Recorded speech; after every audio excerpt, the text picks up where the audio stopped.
This is the Café con Podcast. Hey, everybody. I'm Isaac. And I'm George. And this is the Café con Podcast. Oh, yeah. And who are you? Look what I got you down there as. I'm actually, my name is Lou Rossi, and I am next to this young man right here, which is my son, Isaac. And then I'm looking at George, okay, which I've known since he was like a little toddler, all right? Yeah, about like that. No, he was a little bigger than that. He was an amazing soccer player, actually. And I remember when we were playing soccer, I was playing against his team. I was coaching a team for, young boys. And I always said, man, if we could just get rid of that guy, maybe we could win a few games. You were awesome, man. We're gonna have to have very clearly. We're gonna have to have another episode with just Rossi on. So this is just the intro to Joaquín Montes. We'll have another episode just so we can talk. So you guys gonna keep going now? Yeah. Okay. Yeah. But it's only gonna be checking out. 30 seconds. Thank you very much. Thank you for that. That was The beautiful. voice of our podcast, ladies and gentlemen. That's the voice. That is the voice of Café con Podcast. So this episode, we had the pleasure of sitting down with Joaquín Montes, a dear friend. He was somebody that I started college with in UCF in the BFA acting program. George also knows him from college. We've known him for damn near My close time to, in Full to Sail, 10 I met him years. Yeah. It was a really good conversation, actually. We talked about quite a few things. We talk about his ability to kind of understand who he is as an artist and kind of know what voices to listen to when given certain direction and kind of how to pivot, so to speak, when you're given something that you're not quite sure how to interpret. That was really one of the biggest things for me, was the way that he was able to improvise and pivot and really listen to his inner voice. So this was a really, really great episode. I hope you guys enjoy it. Again, as always, thank you. We love you. We thank you for your support, for everything that you've given us, for your ears. And grab your cafecito. This is a really fun episode to listen to, and I think you guys will all get something that's really useful and beneficial. I know it was really good for me. Me as well. Enjoy, ladies and gentlemen. Enjoy. Cool. What's going on, Doc? How are you, man? Dude, it's so good to see your face, bro. You too, for real. Oh my God. It's been forever. So long, dude. Yeah. Oh my God. How you doing, brother? Good. I can't complain, you know. Life has its ups, it has its downs, but you just continue to learn and grow and be better.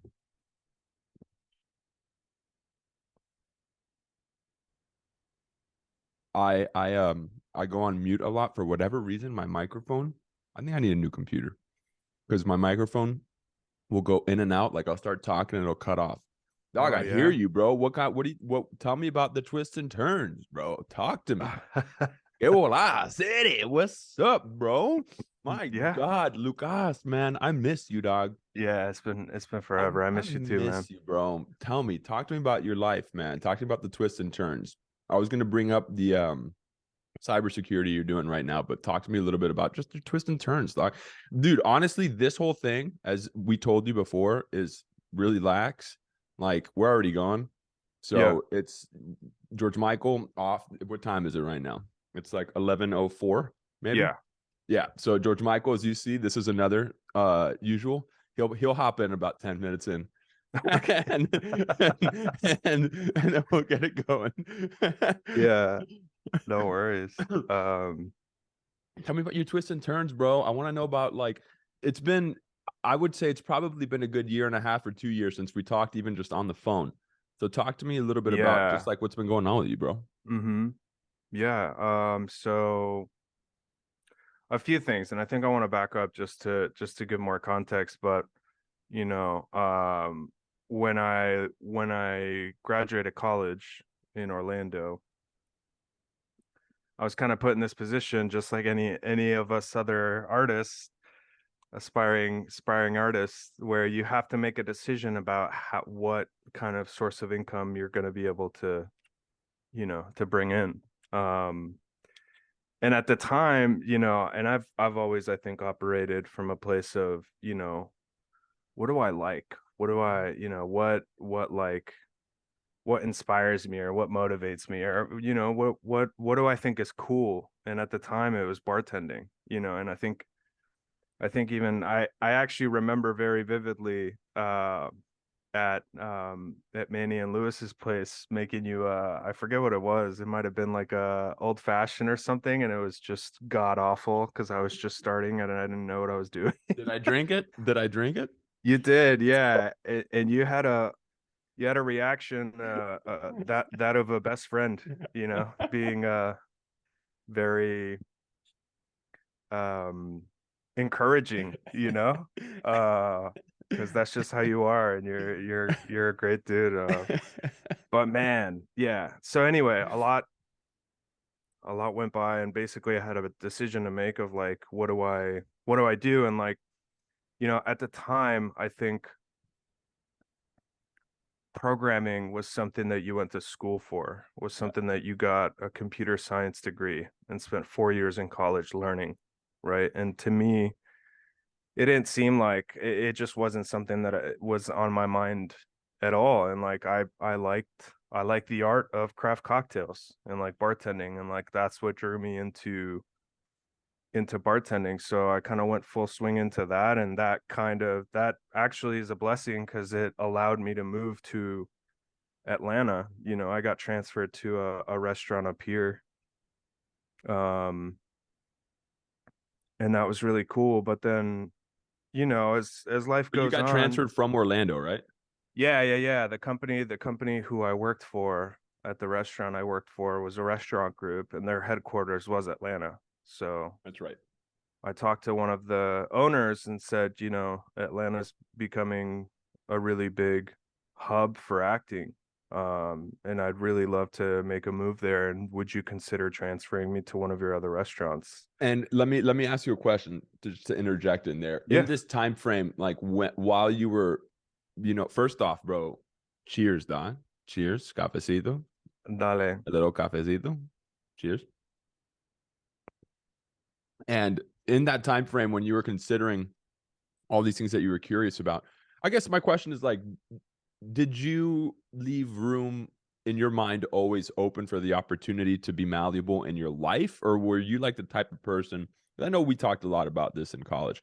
So Yeah. just for a little context also, we were in the same theater department together. Yeah. We're in the There's same there's a rich history there. Oh my God. There is. Yeah. Holy shit. There's a history, bro. Oh my Yeah. God. But were you like one track minded when it came to you're gonna act, or were you open to like just pretty much what life had for you in terms of going and doing the cocktail thing or doing the web developer thing, because I know you're doing that Mhm. now. How was your mindset in terms of when you decided to pursue the life of an artist type of thing? Yeah. I would say to respond to that, I think acting, when I discovered acting and I decided I was going to pursue it, I think acting at that time, the concept of being an actor and an artist felt like the only true thing in my life up until then that I felt like was worth kind of going all in for. Yeah. Right. And I Yeah. had never kind of committed on that level, Yeah. with that level of seriousness and commitment and all that stuff, to anything else in my life. I was always someone that kind of liked exploring and like trying different things, and ultimately just never really committed to anything. And acting was finally the first thing I came across in my life where I'm like, I can see myself being an actor forever, Right. and trying to like only pursue that. So in that regard, no, I was very much in the mindset of I don't really want a plan B. I want to give this my all and try to, try as hard as I can and do the best that I can, and What did we'll you want see to what do when you were happens. a kid? What did you want to do? I love video games, so My I wanted to guy, be me a too, bro. I Me wanted to be too. a video game programmer. Oh I shit! wanted You to wanted to be like a programmer for video games. I wanted to make video games. I wanted to design video games. What games did you start off with? Because I feel like we're at similar ages. Yeah. What games did Um, you start off with, if like from childhood? Because I have my game from childhood was Final Fantasy X, bro. Final Fantasy oh, X played. nice. I mean, I have a lot of other games prior to that, Of like course. Nintendo, Sega Genesis, Yeah. N64, all those games, right? Where you play all. I remember specifically a Resident Evil game on the original PlayStation that my cousins terrified me with and Yeah. scarred me with. I bet it And was one or two. it was with the one, whichever one had the liquor in it, the liquor. Okay. And they Yeah. were like, he's gonna come and lick you and you're gonna die. And I'm like, what the fuck? So yay, there he is. George. Technical difficulties. And there you go. Technical And I difficulties. can't hear There we anything. go. There you go. We can hear you a little bit better now. It You hear me happens, now? man. How are you? Yo. How you been, man? Good, you. It's good to see your face, bro. You too, man. Yeah. Bro, this is the trio. The trio, when shit hits the fan, this trio is good, bro. This is that This is the fucking band trio, of superheroes you need.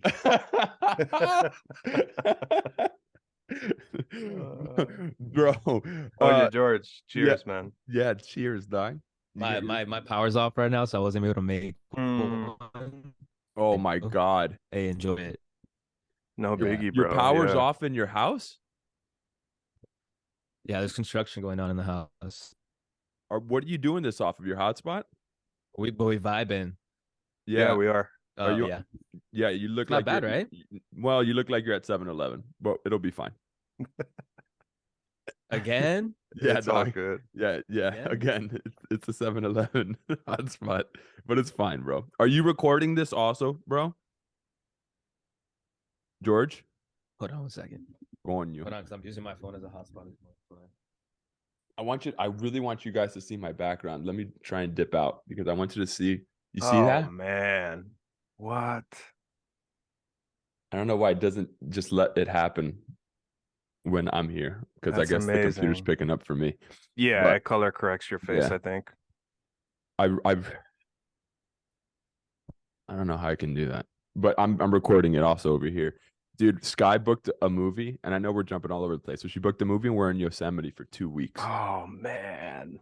What? How late is that? Oh, it's unbelievable, bro. It's unbelievable. Yeah, Okay, I going bet. back. Let's go back to the video games. So, all those video games early on for me, Yeah. and then Final Fantasy X was the one that I remember, the first RPG that really just captured me. Yeah. And I back in the day, I remember buying the the strategy guides. You remember Oh, the yeah. strategy guides? The And they were Bibles. yeah, the Sure. Bibles. 'Cause Of I course. couldn't get through the fucking game, so I had to get the strategy guides to get Me through the too. game. We were all in that, in that Dude, group together. I loved it though. Video games had such a huge part for me. So what games were the ones that kind of made you fall in love with video games? Yeah, so I'll say that, growing up, my uncle had a Super Nintendo. Yeah. Because the youngest brother of my mom was fairly younger than the rest of the siblings. So he was like, I don't know, mid-20s when I was growing up. So the first games that, I really played and blew my mind were Super Mario World on Super Nintendo, and Street Fighter 2. And back then, I didn't know what I was doing, but it was a cool one. But to kind of get into it, the game that really made me fall in love with video games is called Star Ocean: The Second Story. It was a PlayStation 1 game, and it came out around the same time as am I still here? Yeah. Okay, it said I was signed out. It came out around the same time as Final Fantasy VII, and it was actually Oh, from dude, I love yeah, Final Fantasy VII. Also, Cloud. and it was from the same developer, Triace, at the time. Um, and so not like I had to make a choice, but you know, Star Ocean was still in 2D, it was still 2D graphics. And yeah, the game was just so deep in so many different ways. I had a crafting system. Like you could recruit different characters in the game. It wasn't linear in that way that like you could go to different places and like recruit different members into your team to play in the story. It had 2 discs. You remember back then when there was multiple discs? Yeah. Yeah. So yeah, I think that The game made me packaging on that was realize like A1. Packaging on what those are A1. Oh, for sure. yeah, They don't package them like they used to. yeah, they really don't. Um but yeah, as I mentioned, I think that was the game that made me realize like, man, I think I could and Tomb Raider, you know, Mm. um later on, Tomb Raider 1 and then Tomb Raider 2. Those games blew my mind because back then, like that kind of like level design and 3D It was good, man. environments, like that was a first. So yeah, it just made me wanna make video games back then. They're great. I mean, we grew up on some good games like Yeah. in the last The 15 stories, bro. years. The stories of those I got a games. question for everybody before we continue this segue of great games. Can you guys hear my dog? I don't think so. Okay. That I don't. Good. that's Yeah. another thing. We're good. I told Lucas, but that there's a few things that are like constants, which one of them is you'll see my mic cuts out in the middle of me talking, and I'll have to switch my mic and like up and on. And then the other thing is George Michael will be in about 10 minutes. So just wait 10 minutes, he'll be here. And then the third one that's a constant is George Michael. You cut out. You cut out. Your mic.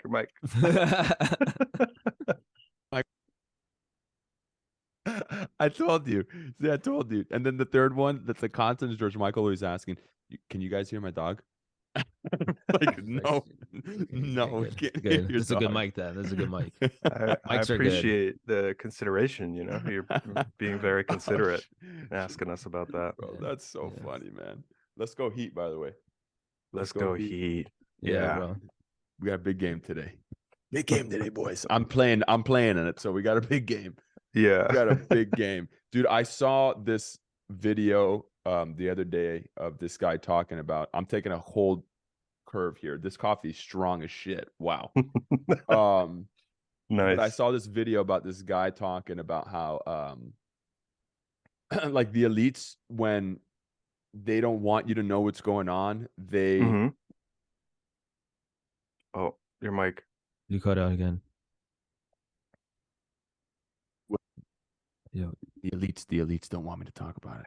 No, but they, for instance, when the Roman people were getting fed up with the emperor, what did he do? He built a circus, right? And he like sent everybody to the circus, and he started paying these gladiators, and all these people became like the top of the totem pole in the Roman Mhm. Empire. So they were just talking about, in terms of just kind of like the way that we celebrate certain things in culture nowadays, how it's a deviation from certain things that, I'm sure some people don't want us to see. But I mean, I don't know why I just thought of that. I literally have no idea how I got on that Because of segment. video games. Because of video games. Maybe, Yeah. but Facts. it's one of those things. I mean, shit, there's a lot of video games like that too, man, Right. where you have to go and take down those types of people. But yeah, man, that I just remember seeing that and being like, oh damn. Because I was thinking about, dude, these baseball contracts, the way that people are getting paid, this shit is wild. It's not all guaranteed. Yeah. It's wild. Look, Baseball money. not to disparage baseball. Okay. Because that's not the point here. That's true. But bro, Messi is about to sign a $400 million annual contract. It's crazy. What do you mean, with the Saudis. 400 million annually? I don't know if I don't know the specifics, right? Like it might just be that he's on a annual contract, but the bulk of the contract is 400 million. I don't know that Whoa. he's going to be making 400 million a year. That'd be crazy, but also, the Saudis have a good bank. Unlimited amount of money. So, but yeah, It's like I a said, good investment. It's a good investment. It's a yeah, very good investment. I saw he wasn't going to re-sign with PSG, and I know that he's right. been like circling around. I know that he got He suspended for traveled the taking. game Yeah, after there, yeah, I saw and that he got sanctioned or suspended he or was whatever. like, he put out a video already. He was like, I didn't know I could leave after the game. We usually have a day off the next day, and then they suspended him for like 2 weeks, and then now they came up Wow. saying that like they're parting ties, after the season. So one or two things might happen, or maybe three or four or five. Who knows? But he went to Saudi Arabia, right? Yep. They're gonna give him that money if he goes there because Ronaldo's getting not that much, but pretty close to it. 250 or something And like that, I remember. yeah, it's not that far away from it. Um, but they know what they're doing. It's an investment. Like they're making Right. so much more money. The population, like traffic, where Ronaldo's playing went up 200% or something like that from him just going over there. So Yeah. Wow. it's Listen, wild. man, It's for wild. us actors, Wow. it's like taking a Marvel Think about contract for 10 those years, Yeah. right? those Yeah. contracts are what teams used to cost before they were a Yeah. Billy, Bro. Yeah. I Yeah. mean, half a look, Billy. and God bless them. I think those people, those They've dudes work. turned They've players worked into just well. They stars. and the players have worked their asses off to get to Yeah, where they're bro. going. You know what I'm Yes. saying? So it's like Yes. I think that all these athletes that are in these positions, it's first off, it's the industry that they're in. So why not make that money? Mm-hmm. Go and get your Exactly. bag. Go and get your bag, bro. Like, you're in that position. Do what you are doing in that position with those circumstances, right? That's just kind of what we all try to do. Yeah. Uh, so I think that they all learn it, but my God, that is unbelievable. It's like the Dallas Mavericks, dude. They are worth, I'm almost positive they're worth over $1 billion right now. And Mark Cuban bought them for like $110 million, I think it was. I might be grossly off there. But Yeah, no, but it's like I said, it's comparable to like their contracts now. They're at Right. least like half a bill or around there, half a billion teams. Like it's crazy. It's crazy where sports has gone. Video games, like we were talking ooh, about, like it's I have a it's amazing. question. I have a question for the round table for the Yeah. Knights. Did you guys watch The Last of Us? Yes. What I know, No, I know you Yes. love the game, I want Lucas. to. I need to. Oh, bro, what'd you think You, of it? We talked about it a little bit. We texted a I've little talked bit. about it with you too. Like Yeah, I think Lucas and I talked about it a little bit, probably on Yeah. IG because we talk a lot on IG. Yeah. What did you think about it, bro? Because you were one of the early adopters. You actually introduced me to that game. You Oh, and wow. Dean Danny, Owen. probably. You and Yeah. Yeah. Dean Yeah. Owen Yeah. introduced me to that game. Yeah, man. I think um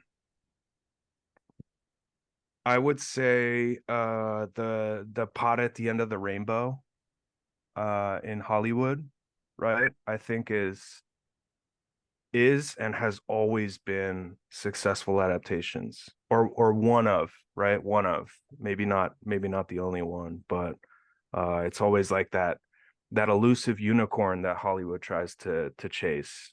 And Last of Us, I just don't recall the last time that Hollywood made such a like profound adaptation of just like incredible source material as is, right? And like recognizing that the source material is so good that there isn't that much you need to change, right? And that's part of what I think was so incredible about this adaptation is that they were very deliberate and thoughtful and took their time when they were changing something. There was a very specific reason for that change, and thought went behind that, right? So that's kind of how I feel about it. I think it's the most successful um video game adaptation in recent time, maybe ever.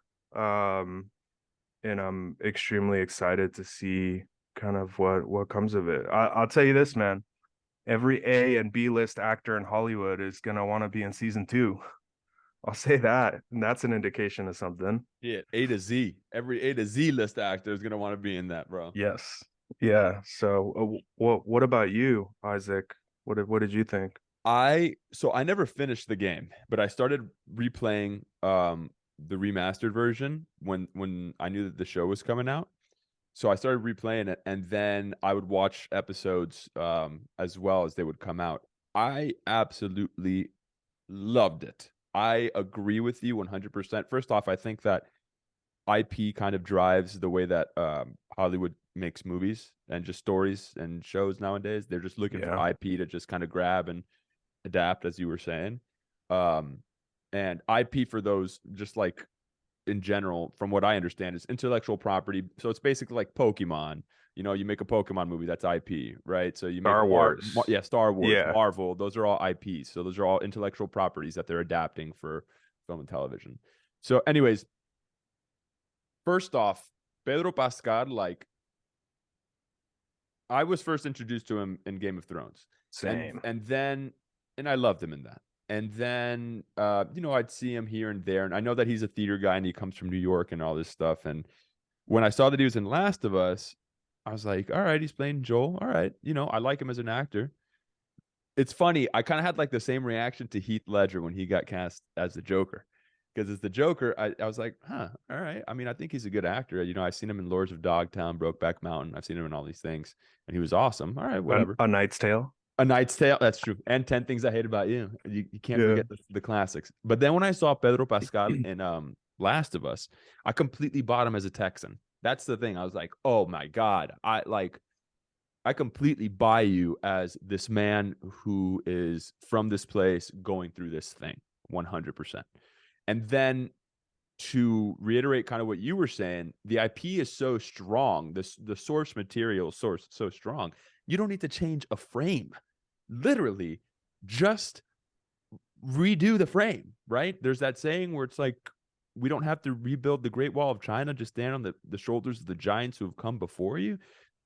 Same thing, bro. And I think that video games and anime, for me, those two things are arguably the best form of storytelling that exists right now, in my opinion, because it's boundless, right? Mm-hmm. And then the way that they brought in the old actors from The Last of Us to be in the show was beautiful. Super special. And I think that was a sincere sign of respect, or to at least give them an opportunity to be in it. Was like, dude, that's some real shit. Because the way that they did the mocap for Last of Us and things like that, I'm like, that's dude, that shit's acting. Like, I think you were the one that showed me the video of and God, this was like 10 plus years ago, of them making the finale. They were doing the finale scene, but they were like singing. They like broke out into song or something like that. You know what I mean? Like, you can go on YouTube and see them break out into song, and I'm like, holy shit, these people are just like, it's like they're putting on a play. Yeah. Oh, hold on. George is coming in twice. So I think I loved it. I loved I forget what her name is, but the Bella Ramsey. Yeah, Bella Ramsey. I loved Bella Ramsey. There, George. Now there's two of you again. This happened last time too. Is the new one better? It's there. Yeah, the new one I think so. All right. You look great, bro. Your other clone left. Yeah, yeah. Your clone is out of there. But bro, I thought it was just super dope, and I think that you're absolutely right. I think it was one of the most successful adaptations of a video game that Hollywood's made. I haven't seen the Mario movie. I really want to see the Mario movie. Yeah, me too, actually. Yeah. I heard George saw it. He said it was really good. It's open. They're gonna open up a world with it because they were showing commercial. Yeah. I mean, I'm not gonna spoil it. Everyone knows that. I mean, you don't just do a one done off of that. Yeah, I mean, it's Super Mario, bro. It's one of the biggest. There's so many IPs layers in the to world. it. There's so many layers to it. It's ridiculous. And I think that the good thing that Marvel has done Too many layers. is Marvel has shown that you can have like nerd culture in pop culture. You know what I'm saying? Like, you can introduce nerddom and it's going to be super successful in terms of just widespread audiences. It's going to be really successful. You know, like they're making a One Piece live action show right now, which I really hope is good. Like Netflix is making it, so I'm Yeah. hopeful. But I it's a great time to be a nerd. That's Yeah. you know, Facts. and to love video games Right? and to love like Yeah. anime and comics and everything. It's such a Everything's good being time. replenished in a beautiful manner. Agreed. Like just what you guys were talking about Last of Us. Like I haven't seen it or played it, but I've heard it's amazing. I want to play it and see it. It's like that's just like a microcosm of like you said, everything's they bring it back over, but they do it nice and it's polished and it's like it keeps up with the graphics of now as well, but it still keeps that like multi-generational language because there was kids when I went to go see it, there was little kids, but then the parents were laughing at stuff that like the kids weren't, and Yeah. vice versa. So that was funny too. That was pretty funny. Yeah. That's I think like that's a skill set hard to require, and it's its own skill set. I think as a screenwriter, there's different kind of categories of screenwriters. One of them being, the writers that are skilled at writing, material for younger audiences, because Yeah. it is kind of very specific in a way, but also, in Hollywood, you have to cater to the four quadrants, and that includes adults. So it's good to hear that Mario has that, and I'd be surprised if it didn't. What's There the was four quadrants? What does that mean? Really quick? What's the four quadrants? If I remember correctly, like most tent poles, studios won't find them successful if they're not appealing to all four quadrants, and the four quadrants are essentially the different categories of audience members. Mm-hmm. And I think the four quadrants are, I think it's male and female, under 18, over 18. Yeah, right. Gotcha. I could be wrong about that, gender wise, or like Yeah, categories and whatnot, but And yeah, that you cut out.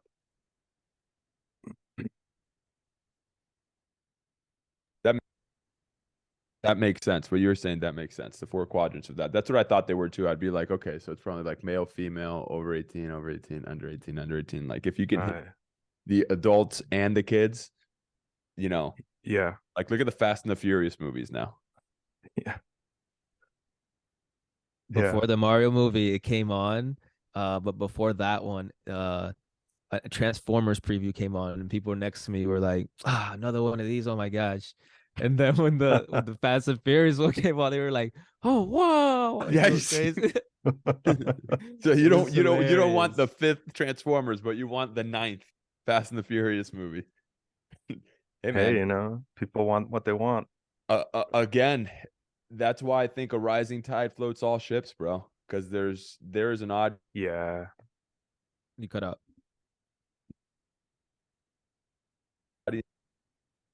Go on without me. I'm just gonna throw this microphone in the lake. I'm just kidding.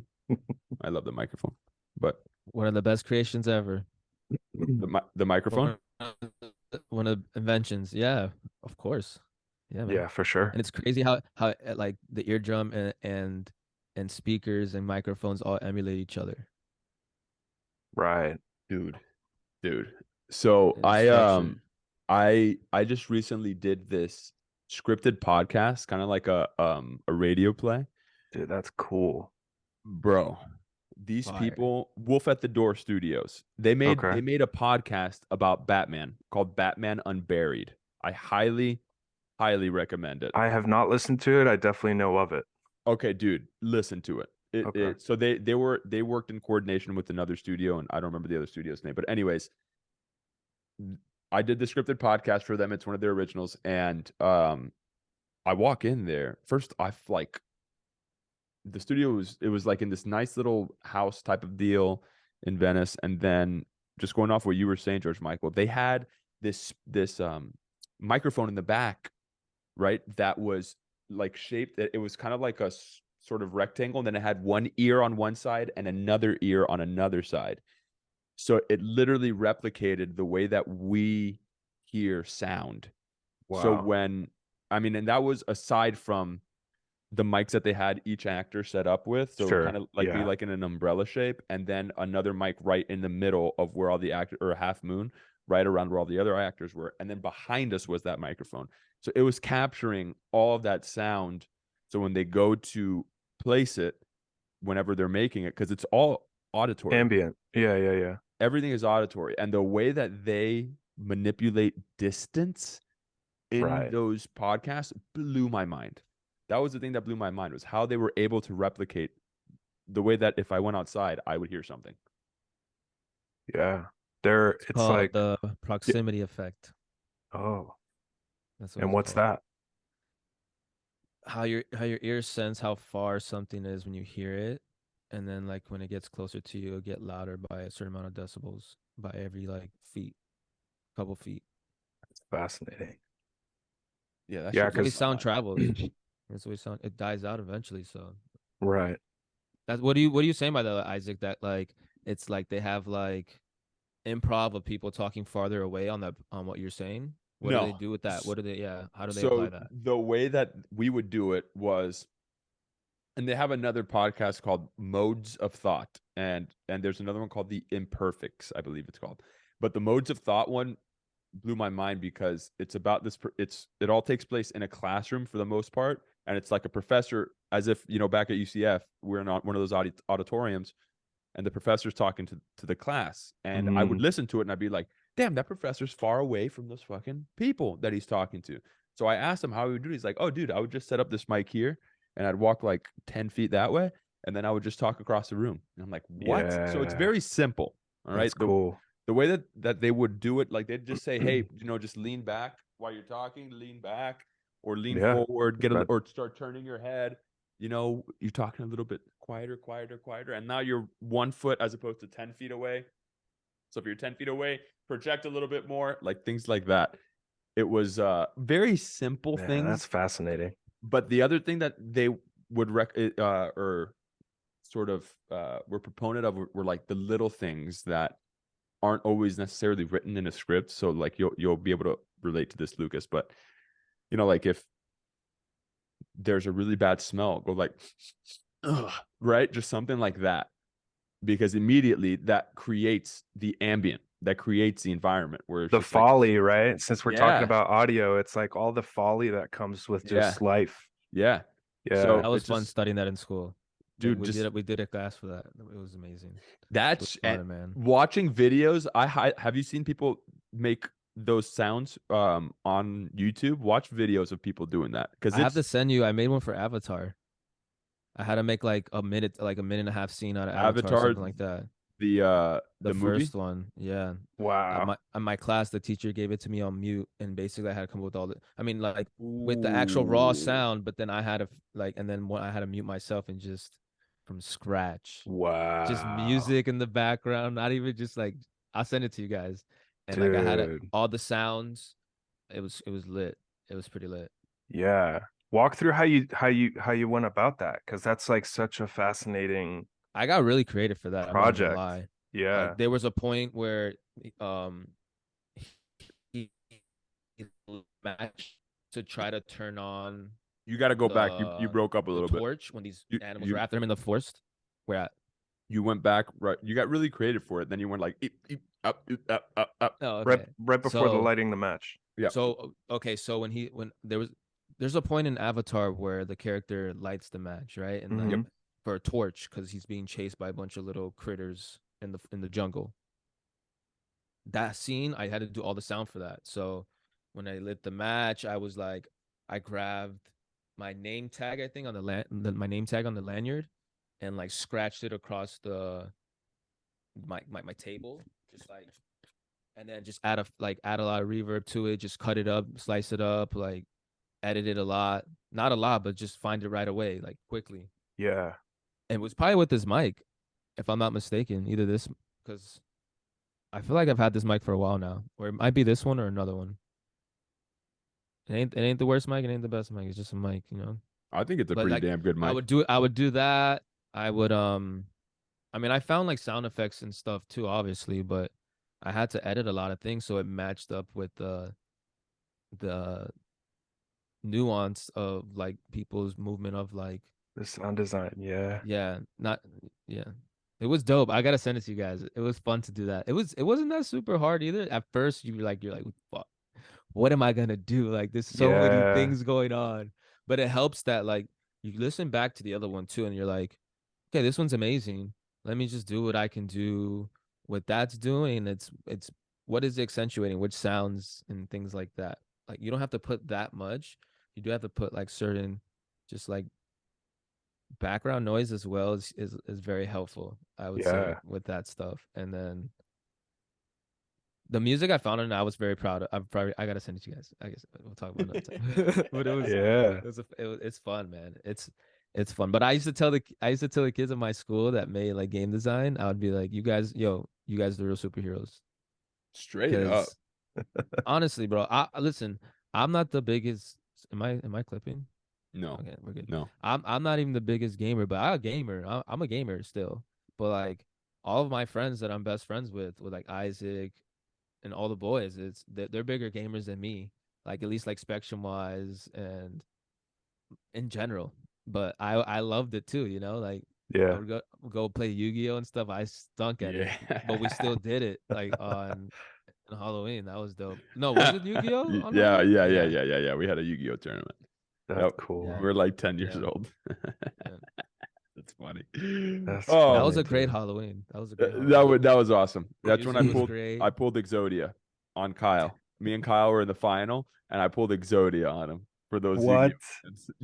Yeah, bro. I had all 5 pieces of Exodia Oh on the man. table. It You was would. wild. It Did was you wild. ascend to the next He had dimension, it bro? ready. Yeah, yeah. At that point, nobody could talk to me. At that point, I had transcended. You were the dual Next master. level. know why we're here. I was. I went into the Millennium Puzzle. If you At didn't that do that, point. it wouldn't have been as amazing of a finale. Oh, you bro, know? that's You it's had to just do it. There's a reason why it, you had it in the bag. it was funny, man. Those were good times being the kid doing all that kind of stuff. That was just Video so much fun. games, bro, all that. That was so much Man. fun. Okay, so let's bring it back to what we were talking about when we first got on, Lucas. Yeah. You said you wanted to be a video game designer or a video Yeah. game Growing up. yeah, designer growing up. And then at what point did you get into acting? Yeah, so to like end the story about the programming, right? When I was 13, this was well into a few years that I wanted to be a programmer back then when I was young. My dad bought me a C++ for Dummies programming book, Hey. right? And I kid you not, he gave me the book. I opened it like towards the middle of it. I looked at it for like a couple minutes, closed it, and said, "Yep, guess I'm not going to be a programmer." And Hey. and that was that. Yeah. But how it sound were you thinking you were gonna do that longer than that just instance or no? The programming, yeah, Yeah. I mean, it was kind of my dream back then. You know, people grow up saying, "I want to be a cop. I want to be a firefighter. I want to be a famous soccer player." You know, I wanted to make games like the ones that I grew up loving, and give that experience to other people. It felt like, you know, it felt like a pretty profound thing to I want never knew to this. This is dope, pursue. man. What? Yeah, yeah. You know, it was a part of my life before I even moved to the United States. Um, Wow. um, but um, but to answer your question about the acting, when I moved back to the US in 2006, my first real job was working at Hollister. I worked at Abercrombie. Yeah. Really? So that's funny, dude. Hey, those two places always smelled right. Always. I don't know. And they still do. It fucking when you're in there for 8 hours a Not day, all the they don't time. smell right towards Yeah, that last obviously not. But 8 when you hours. walk by it, it's like wow, it smells good. Yeah, a part of their marketing schemes. But Mhm. Yeah. anyway, one of my coworkers there was a model. And I don't know, just like long story short, she got me into modeling. She got me an agent back then. even Nice. before I was acting, which is kind of the ironic thing, is that I had a modeling and TV agent before I knew anything about anything, and they sent me on extras work and all this other stuff, and like I didn't take it seriously because back then, like I didn't, it just wasn't a big part of my life. And then I went to go see, this was a few years into modeling, and like at the time I was at an impasse because I had talked to a prominent photographer in Miami, and he was like, look, you kind of have to sculpt yourself if you want to be a model here in Miami. Um, you've got to be tall, you've got to be good looking, and you've got to be ripped because this is a swimsuit market. This was 2007, 2008. Things were definitely different back then. And like I'm European, and my look in general is kind of different than most other American looking models back then. So in my mind, if I was going to pursue modeling, I needed to go to New York because New York was the closest thing to Europe, right? And I think I would have just had a better shot at a modeling career then. But so I was at an impasse, and I went to go see Chronicles of Narnia, the Hey. The Lion, the Lion, Witch, the and the Witch, and the Wardrobe. Wardrobe. Yeah, Wow. the very first movie, right? And Wow. it's kind of random, but yeah, towards the end of the movie, when the epic battle's happening, I just had this eureka moment of watching these kids on screen fighting minotaurs and doing all this, crazy epic stuff. And I was like, man, dude, this looks like fun. And it's only like, maybe at the time I was like, it feels like it's only 1 degree removed from modeling. It's like it's modeling and movement. It's kind of, acting isn't that different than modeling. Wow. Like, man, this seems like, if I could fight minotaurs on screen and get paid, man, this sounds like the dream. And that was the eureka moment that made me realize that I think I wanted to do acting, which is funny because in hindsight now, I want to bring this up right now. I'm not sure if I was watching actors act, and that's why I had the impetus to think that I wanted to act. And in hindsight, I wonder if what I was actually falling in love with was filmmaking, and I didn't recognize that I just wanted to make films and be That's in dope. them, right? But I didn't have that distinction because the face value experience I had was I was watching actors act in a movie, and I was a model. So I think I just wanted to be an actor. Yeah. And it's an interesting kind of thing to think about and like analyze, because nowadays I think I'm much more drawn into like the filmmaking process and the writing, the how do you get a script into a movie, and then once it's a movie, how do you tell a story with the stuff you've shot. um and that's how acting kind of started. From there, at the time, I really only thought that the best way to go about an acting education was to go to school for it. Because back then, like, there wasn't really like film or TV acting studios um, in South Florida. Yeah, especially not in So, Miami. I was gonna say, especially not in Miami. yeah. And, I come from a traditional background in terms of growing up and my family and education and stuff. And they were very much about, go to college, get a 4-year degree, and get a job, and just be stable. So the only option I had was to go to school for it. And at the time I was really wanting to be in TV and film, but it didn't seem like there was like a TV and film specific trajectory. So theater was kind of the best way to get to that. um which is what made me fall in love with theater, right? Like getting into acting classes and doing plays and shows and all, and being on stage, and like made me realize how special acting on stage and doing theater is.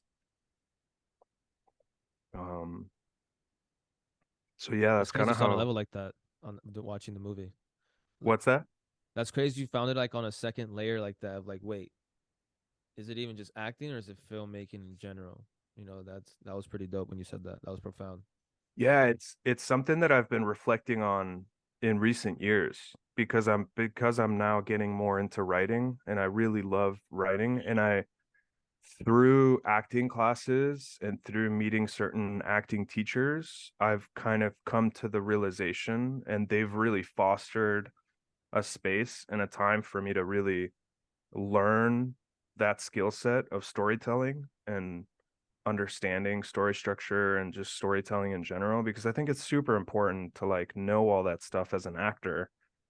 That's Bro, something I really focused on in my acting career, is like, bro, yeah, Makes sense. yeah, that I Sky and I were talking about that maybe like a month ago, how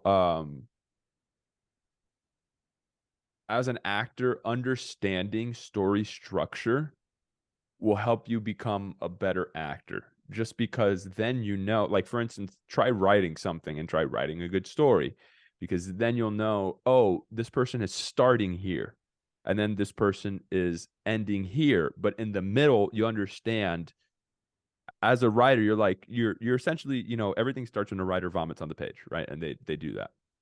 And they have this beautiful story written out. And then when you're at a certain point, let's say you're at, you know, 0.2 out of 5, you need to be able to understand where that writer is trying to get that character to go.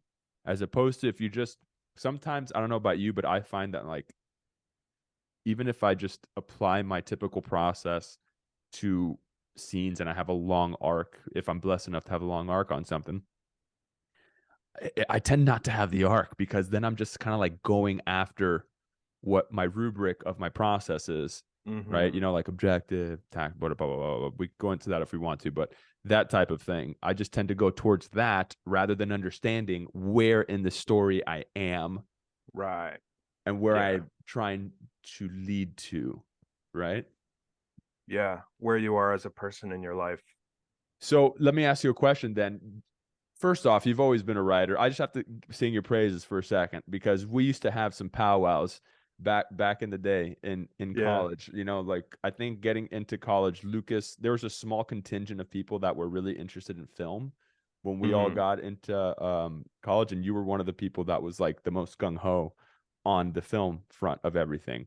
And you and Manny were always like really going after that. You, Manny, and I feel like D Known was kind of like he kind of got into it a little. He was very, very, that dude is comedically gifted. That I can just tell you, like just gifted, bro. By the way, you know, happy birthday to Danny Unknown. It's his it's birthday today's today. birthday. Yes, Oh yeah, shit, Hey, man! I yeah, haven't talked to him in a minute. I'll have to yeah, send him something. birthday shout Shout out. out, First one on the pod. D Known, shout out, baby! Happy First one on birthday, the pod. the yeah, man. He's How the dope is man. that? That is pretty dope. That is pretty fucking cool. yeah. And Lucas always like he'd always come over and we'd always like vibe at night, make some cafecito cubano. We'd get a little inebriated, and it was like the perfect balance of everything. We would just sit and just talk about movies, about story structure. Like literally, we would just have these beautiful just till 2 a.m, just fucking talking, playing video Yeah. games, just talking. And you also were one of the people that I personally learned from watching you, because you made me understand, and I know we both talked about this in college, understand how to use our Hispanic part of us to the genuine side of what we were trying to do, right? So not being afraid Right. to bring that out in what we're doing, Yeah. and understand, first off, acting is acting, can be whatever. I'm kind of the person where I see Oscar Isaac play a rabbi and I go, yeah, sure, he's a rabbi. Like he is, Right. whatever. He's Yeah. acting, Yeah. right? So, but I think that you really helped me find my voice in that. And you were always one of the people that I remember watching and just thinking you were always so honest. I don't think you can help because you're such a nice, kind man. You are such a kind person. Yeah. I Thank don't you. think you can help but be genuine and honest and giving, right? I think that's just your nature. So you've always been a writer, you've always been giving. But my question that I was going to ask, I just had to sing your praises there for a second. My question that I was going to ask is, how have you found that writing has affected your acting, like, or understanding of acting? Yeah. So I think with any technical skill set, right? I think there's this relationship you go through and this dynamic you have with it that is almost like a pendulum, or you're on a spectrum with it, right? And to talk about writing with acting, um I think it becomes one of those things that you start out being not aware of it because you're just starting as an actor, and you're worried about the scene that you're trying to do as an actor, right? um and that awareness at times may make you fail to see certain small little details or nuances that could raise your performance to a higher level of authenticity. um and then you start learning about writing, and as you start learning about writing, you become more aware of it, and you try to be more considerate of it. And I think, I know for me, I've definitely gotten to a place of being too aware of it and too considerate of it, and trying to be too technical, and that getting in the way of discovery as an actor, and allowing kind of just the flow of things to happen naturally, and just trying to be too intellectual and cerebral. And now I think I'm back in a place where I have all of that, but I know how to let go of it when I know that it's either going to get in the way or it's not going to serve me.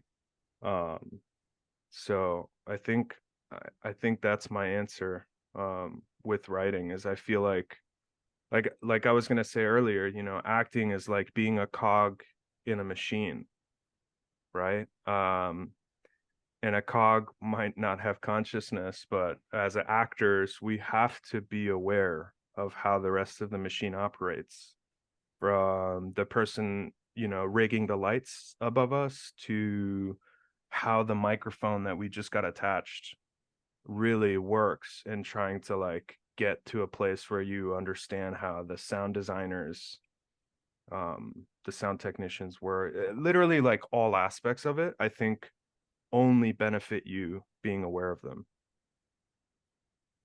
Yeah. What about you, Isaac? Well, I was gonna say I have a quick aside when it comes to the microphone thing. So Yeah. I remember, and I George, I also wanted to say, since we started this whole thing, bro, like this podcast has been such a blessing in my life, honestly. Just straight up, because again, we started this because I wanted, and I told you, Lucas, like I just want to talk to my people and just have an unintentional, or excuse me, intentional, unhindered time to Yeah. talk. And I just always think, like, every time we're doing this, I'm always like, bro, I've always told George this too. We got to make something together one day where he's going to make the music for it. Because I feel Yeah, like, of wait course. until you hear the music that he has for this intro. It just, like, honestly, it gives me Sex in the City vibes. I was thinking about that the other day. I was like, ooh, you know what I'm saying? I was listening to it. I was like, oh. But what I was going to say about the sound was, it was my first co-star that I had gotten. And which a co-star is just like a one line. You don't really affect anything. You just kind of are somebody that's a cog, right? You're a shape that's in You there. move the story along. You move the story along. You don't affect the story any. Like a guest star, for instance, would be the one that has the story turn a certain way in certain things. But a co-star is exactly that, just move story along. So I remember I was nervous, and I also think I was having a little bit of a diverticulitis attack. So my intestines were inflamed, and I was super nervous. And it was for this show called I Feel Bad. And all I do is I walk in. It's in a club, right? It's a club setting. It's this married couple wants to feel young again, so they go to the club and they're dancing. Woo! And then like the guy isn't really dancing, so the wife is like, "Oh, well, dance with me." And then I come in and I bump the guy by accident. I go, "Oh, my bad, pops." And then he's like, "He just called me pops. Did you hear that?" And then I come back in again, and because he's not dancing, and I say, "Hey, if he doesn't want to dance with you, I'll step in, mommy." That was my line. If he doesn't want to dance with you, I'll step in, mommy. But Sky always makes fun of me because I stumbled through that second line. And when I was doing it, bro, I had a mic right here, attached to the inside of my shirt, and I'd come in, I go, hey, if he doesn't want to dance with you, I'll step in, mommy. I'll step in, mommy. You know, I got you. And after we did it the first time, the Hey, sound dude, I got you. the sound dude came over, right? And he was like holding the boom, and like he took off his headphones, and he was like, hey dude, don't touch your mic. Don't touch your mic. And I was like, oh, okay. All right. So then we'd do it again, and I would do it again, and I was just so ingrained in doing that. So it's like, hey, if he doesn't want to dance with you, and then I hit my mic by accident, I was like, I'll step in, mommy, right? And the guy was like, and then the one time I got it right, after I did it, he took off his thing and he put down his boom, and he went like this. He went, and I was like, all Nice. right, We got it. because We that's got it. something We got it. again that you would hope that you knew, but they don't teach you, They don't teach right? you. Yeah, facts. And I maybe learned that in ours- my degree with show production or just any all the classes in general. It was like some of the things they were like they expected you to know already know. It was like, what is going on right now? Yeah, Because I went to go study sound, but I didn't know anything. I knew a little bit about sound and stuff, but to music production, but yeah, it was just full on sound. So it was like show production, engineering live, engineering post with film. That I like doing. That was fun. When you guys were mentioning like knowing all the facets of like what goes down creating film right. and scenes and things of that nature. there's That so much. so much. It's amazing. I It- never looked at I guess help with the schooling. Like now when you see any like kind of project, like there's no it's never too intimidating to work with for it, or work with it. Like Right. like even this, even like you're saying about the podcast, like it's a very giving podcast, like just to sit down and talk and create and talk about good times, talk about now and the future, like all three facets of life, and it's amazing. Yeah, oh, this is Pretty super amazing. nice. I'm yeah, grateful dude. to be here and just have a talk with you guys. Yeah, man. That's what I mean. It just feels like a powwow, you know? Yeah. Yeah. That's kind of what this thing really feels like. Okay, Dottie, I love you, mama, but get off of me. So actually, because I think this is a good time to segue into something that I'd love to have a conversation with the both of you about, because I think it's Oh. an important topic as an artist, and just something that personally is important to me, and something that I don't think with certain people in my life I've maybe addressed or talked about, but you know, ever since back in college, actually, UCF, and even before that, but I had always been thinking about, if I'm an actor, one of the things that I thought about from the beginning is like, do I go by my given name, or would I want to maybe pick something that is, an artist name or a stage name, was how I thought about it back then. And all throughout UCF, I kind of went through this phase of the 6 years that I was in Orlando of like really thinking and considering. Even midway through UCF, I changed my name from Lucas to Luke, and I went by Luke Montes instead of Lucas Perez. But towards the end of my time, at in Orlando, I kind of narrowed things down and realized that like if I am going to change my name, for me personally, it has to represent me as a Spaniard and as an Argentinian more. And the second thing is I wanted to pick something that was within my family, Yeah, of course. that was given to one of my ancestors and passed down or whatever. So that's kind of where Joaquín Montes came about, and I made it a deliberate a choice to, I told myself when I moved to Atlanta, I'm gonna make the change and just, go by that. And it's this like really interesting relationship I've had with this idea ever since, because in to some extent, on the one hand, it is because I'm an actor, and it is a stage name, right? So on the one hand, of course, like people people in my life that are close to me, my family, my close friends, people that have known me forever, like of course I'm still Lucas, and that's never going to change.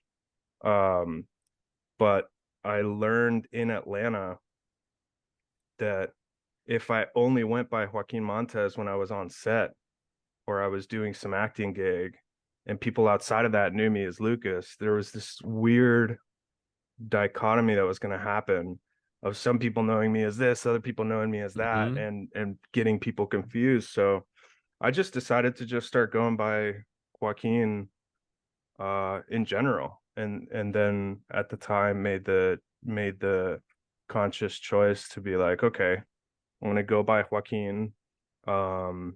It's not something that I feel like I need to share with everyone. First time I meet them, hi, my name is Lucas, but I actually go by Joaquin, and get into this like 30-minute conversation about why that is.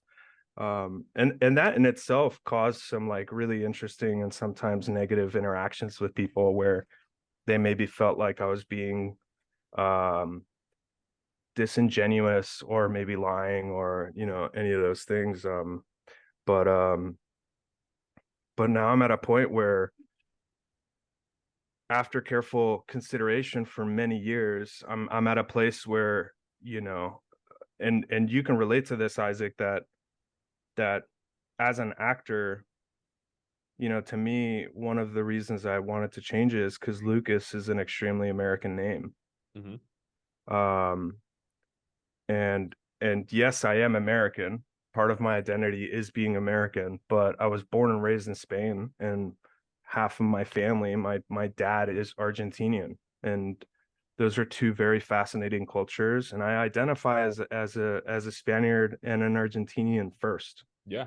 And that's kind of what I want to put forth out into the world, and how I want to represent myself. And I realized that Joaquín Montes and this name, it has a deeper meaning to me because it has more to do with how I identify myself and what I identify with. And I identify with that Spanish identity.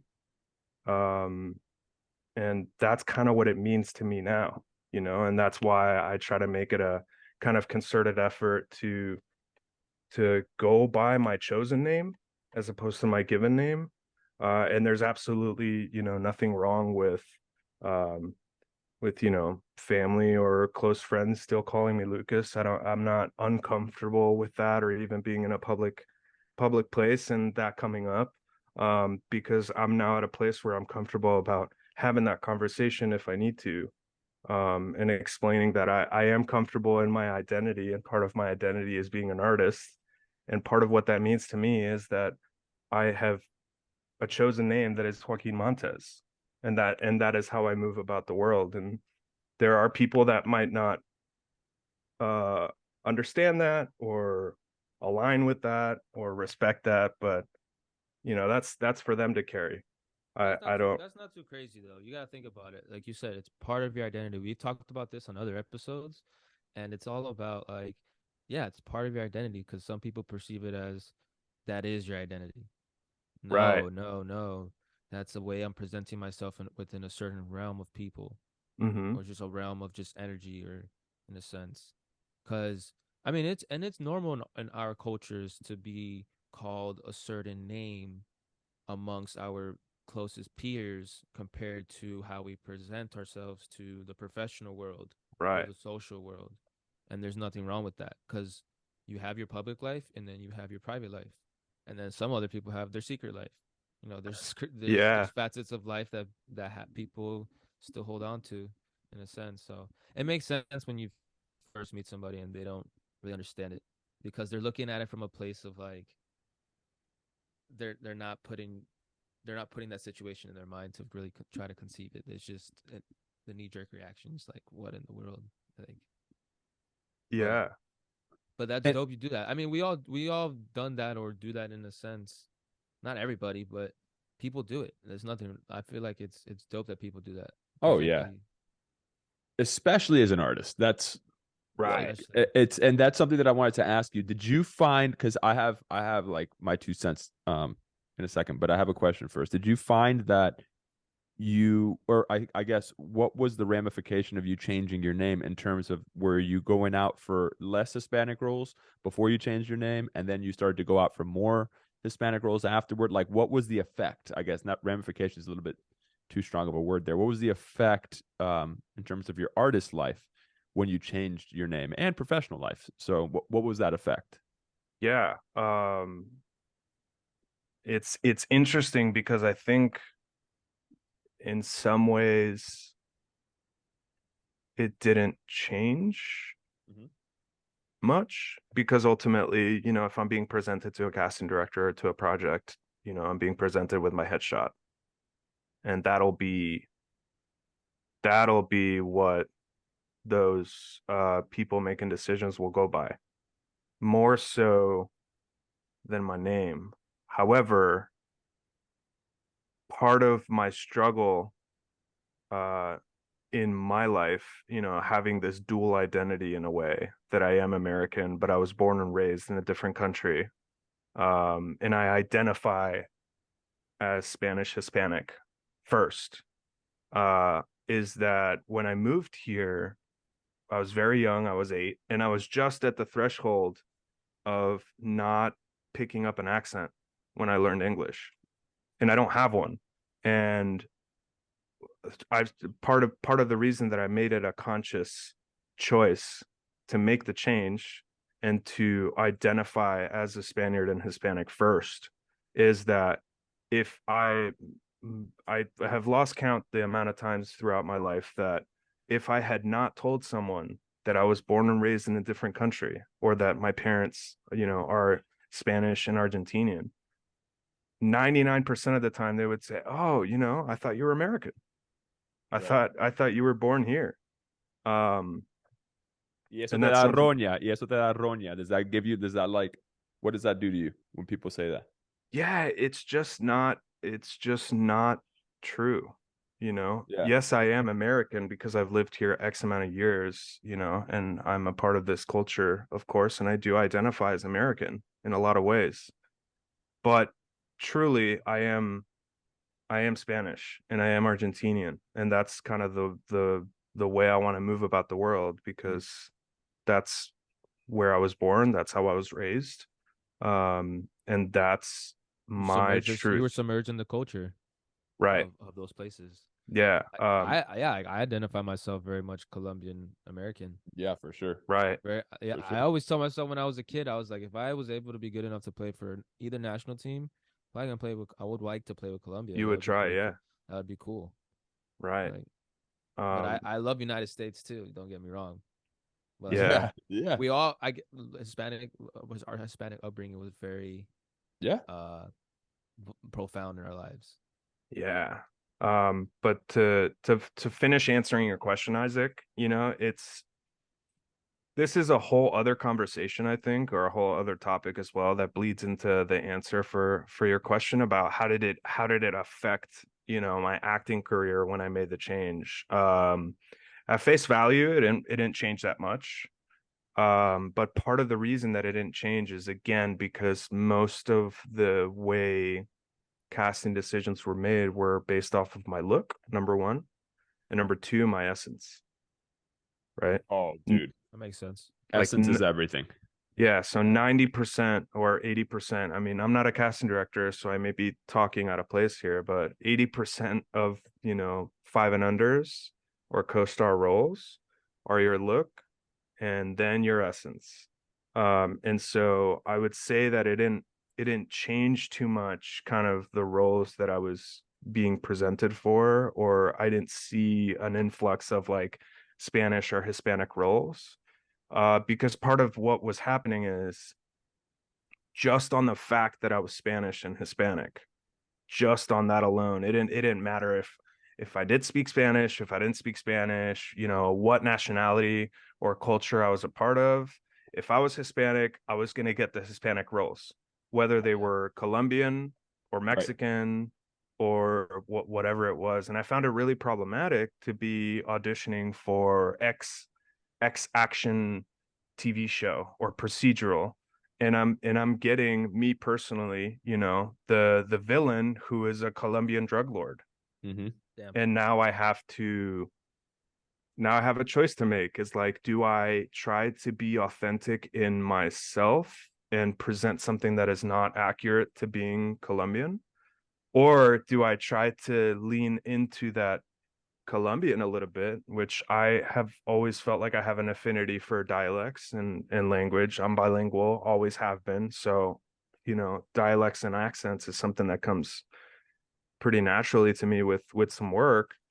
But it's like I had that decision to make very often. Very often I was put in a place where like, okay, I could present myself as genuine to myself, Right. and then the And what you person mean, that you is mean by that, like Spaniard, Argentinian, present yourself as correct. like that versus presenting yourself as the, or as what you think would be a Colombian drug Right. lord type of thing. Yeah, staying with this example, you know, what that means technically is like, do I speak Spanish in my natural accent, Right. or the English? Do I have some kind of a thicker dialect, you know, Spanish dialect speaking?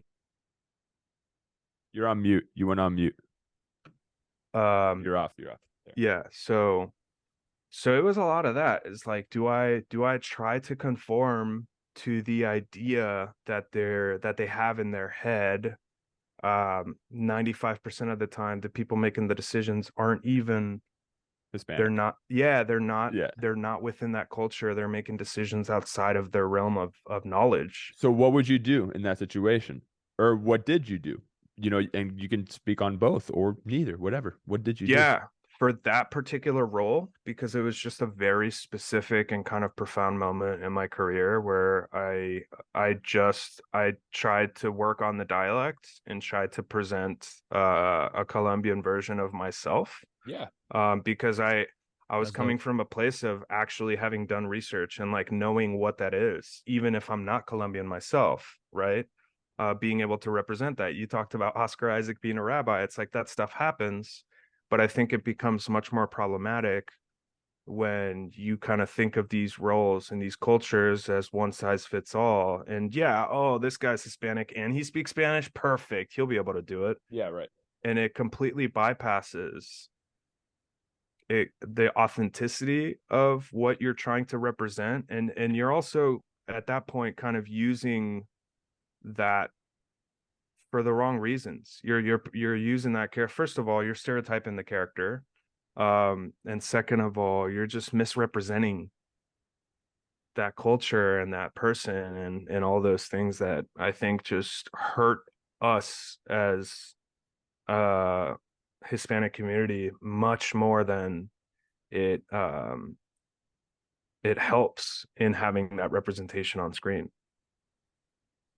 Why I think that somebody like Pedro Pascal playing Joel is awesome to see personally, right? To see that. But what I was going to ask you was then, what do you think a course of action would be to alleviate, you know, not necessarily just put a band-aid on, you know, people sort of making rinse and repeat, so to speak, of, you know, one size fits all type of Hispanic archetypes. But what would you think is like a good course of action in terms of like almost representing it correctly instead of misrepresenting it? That's a great question, and it's a lot of what discourse has been happening on Hollywood the last 10 years, right? With the Oscars so white stuff. You know, I can't speak for the Black community myself, but I can speak as a Spaniard and a Hispanic, and saying that all minorities to some degree, I think, suffer from the same you know, the same ailments in the industry, in different ways, of course, and in different situations. But ultimately, I think the best course of action is inclusivity, and not for the sake of inclusivity, which I think is problematic on its own, right? Yes, I To agree. like to fit a Yes. quota, or because you got to Yes. follow I protocol. Like, I have my own opinions on that, yeah, definitely. like that's just as problematic as misrepresenting the culture. Yes. But ultimately, I think it's a trickle down effect that starts at the executive level. So, you know, it's sad to see Victoria Alonso leaving Marvel, um, because I think she did so much for so many different communities. Um, a lot of it being the Hispanic community. And I think it does start at the executive level, and then it trickles down to the writers. The writers need to have an understanding of the cultures they're trying to represent in the writing, Right. and the directing. And what I'm not saying here is that I'm not saying that I think every creative that is a part of a project trying to represent a culture has to be a part of that culture. Yeah. But I am saying that I think it's very important that if you're going to represent a culture or a character from a certain place or a certain time, that there needs to be historical and cultural accuracy and representation within the production in order to do that. Otherwise, you're just doing it for the wrong reasons. You're doing it for the quota, like you were just talking about. And that's just objectively wrong in my mind. Give an effort, give a shit, right? So it's like, right, instead of just sort of I mean, it's come a long way, obviously, but just kind of going off everything you were talking about. The reason why I asked you the question initially about if it changed anything when you changed your name, I think we spoke about this in one of our episodes, George. But I originally was going by Isaac Rossi when I moved out to LA, right? And that's what you knew me as, was Isaac Rossi. Yeah. And so I moved out there. I got a manager, I got an agent who I fucking love. Like, I love them both. And my agent, that dude is one of the smartest dudes I know, and he's part Cuban. But he would send me out on these Hispanic roles, and he would submit me, and they wouldn't call me in because they were like, but his last name is Rossi. That's an Italian last name. And my agent was like, yeah, but he's Cuban, like he speaks Spanish. And they were like, yeah, but his last name's Rossi. It's not a Hispanic last name. Wow. So then my agent was like, would you be open to, changing your last name? And I thought about it. And at the time, for whatever reason, I was thinking about Alejandro Gonzalez Iñárritu. And I was like, I just love the way that his name rolls off my tongue. Like, just quite literally the sonic, or how it sonically sounds. Alejandro Gonzalez Iñárritu. It's like super lyrical, and I was like, that shit sounds dope. I personally always liked Isaac Rossi because it was like balance, right? It's like five letters. But then I talk about, like, Isaac Gonzalez Rossi, and I'm like, all right, that I like. And honestly, my birth last name is Gonzalez, so right.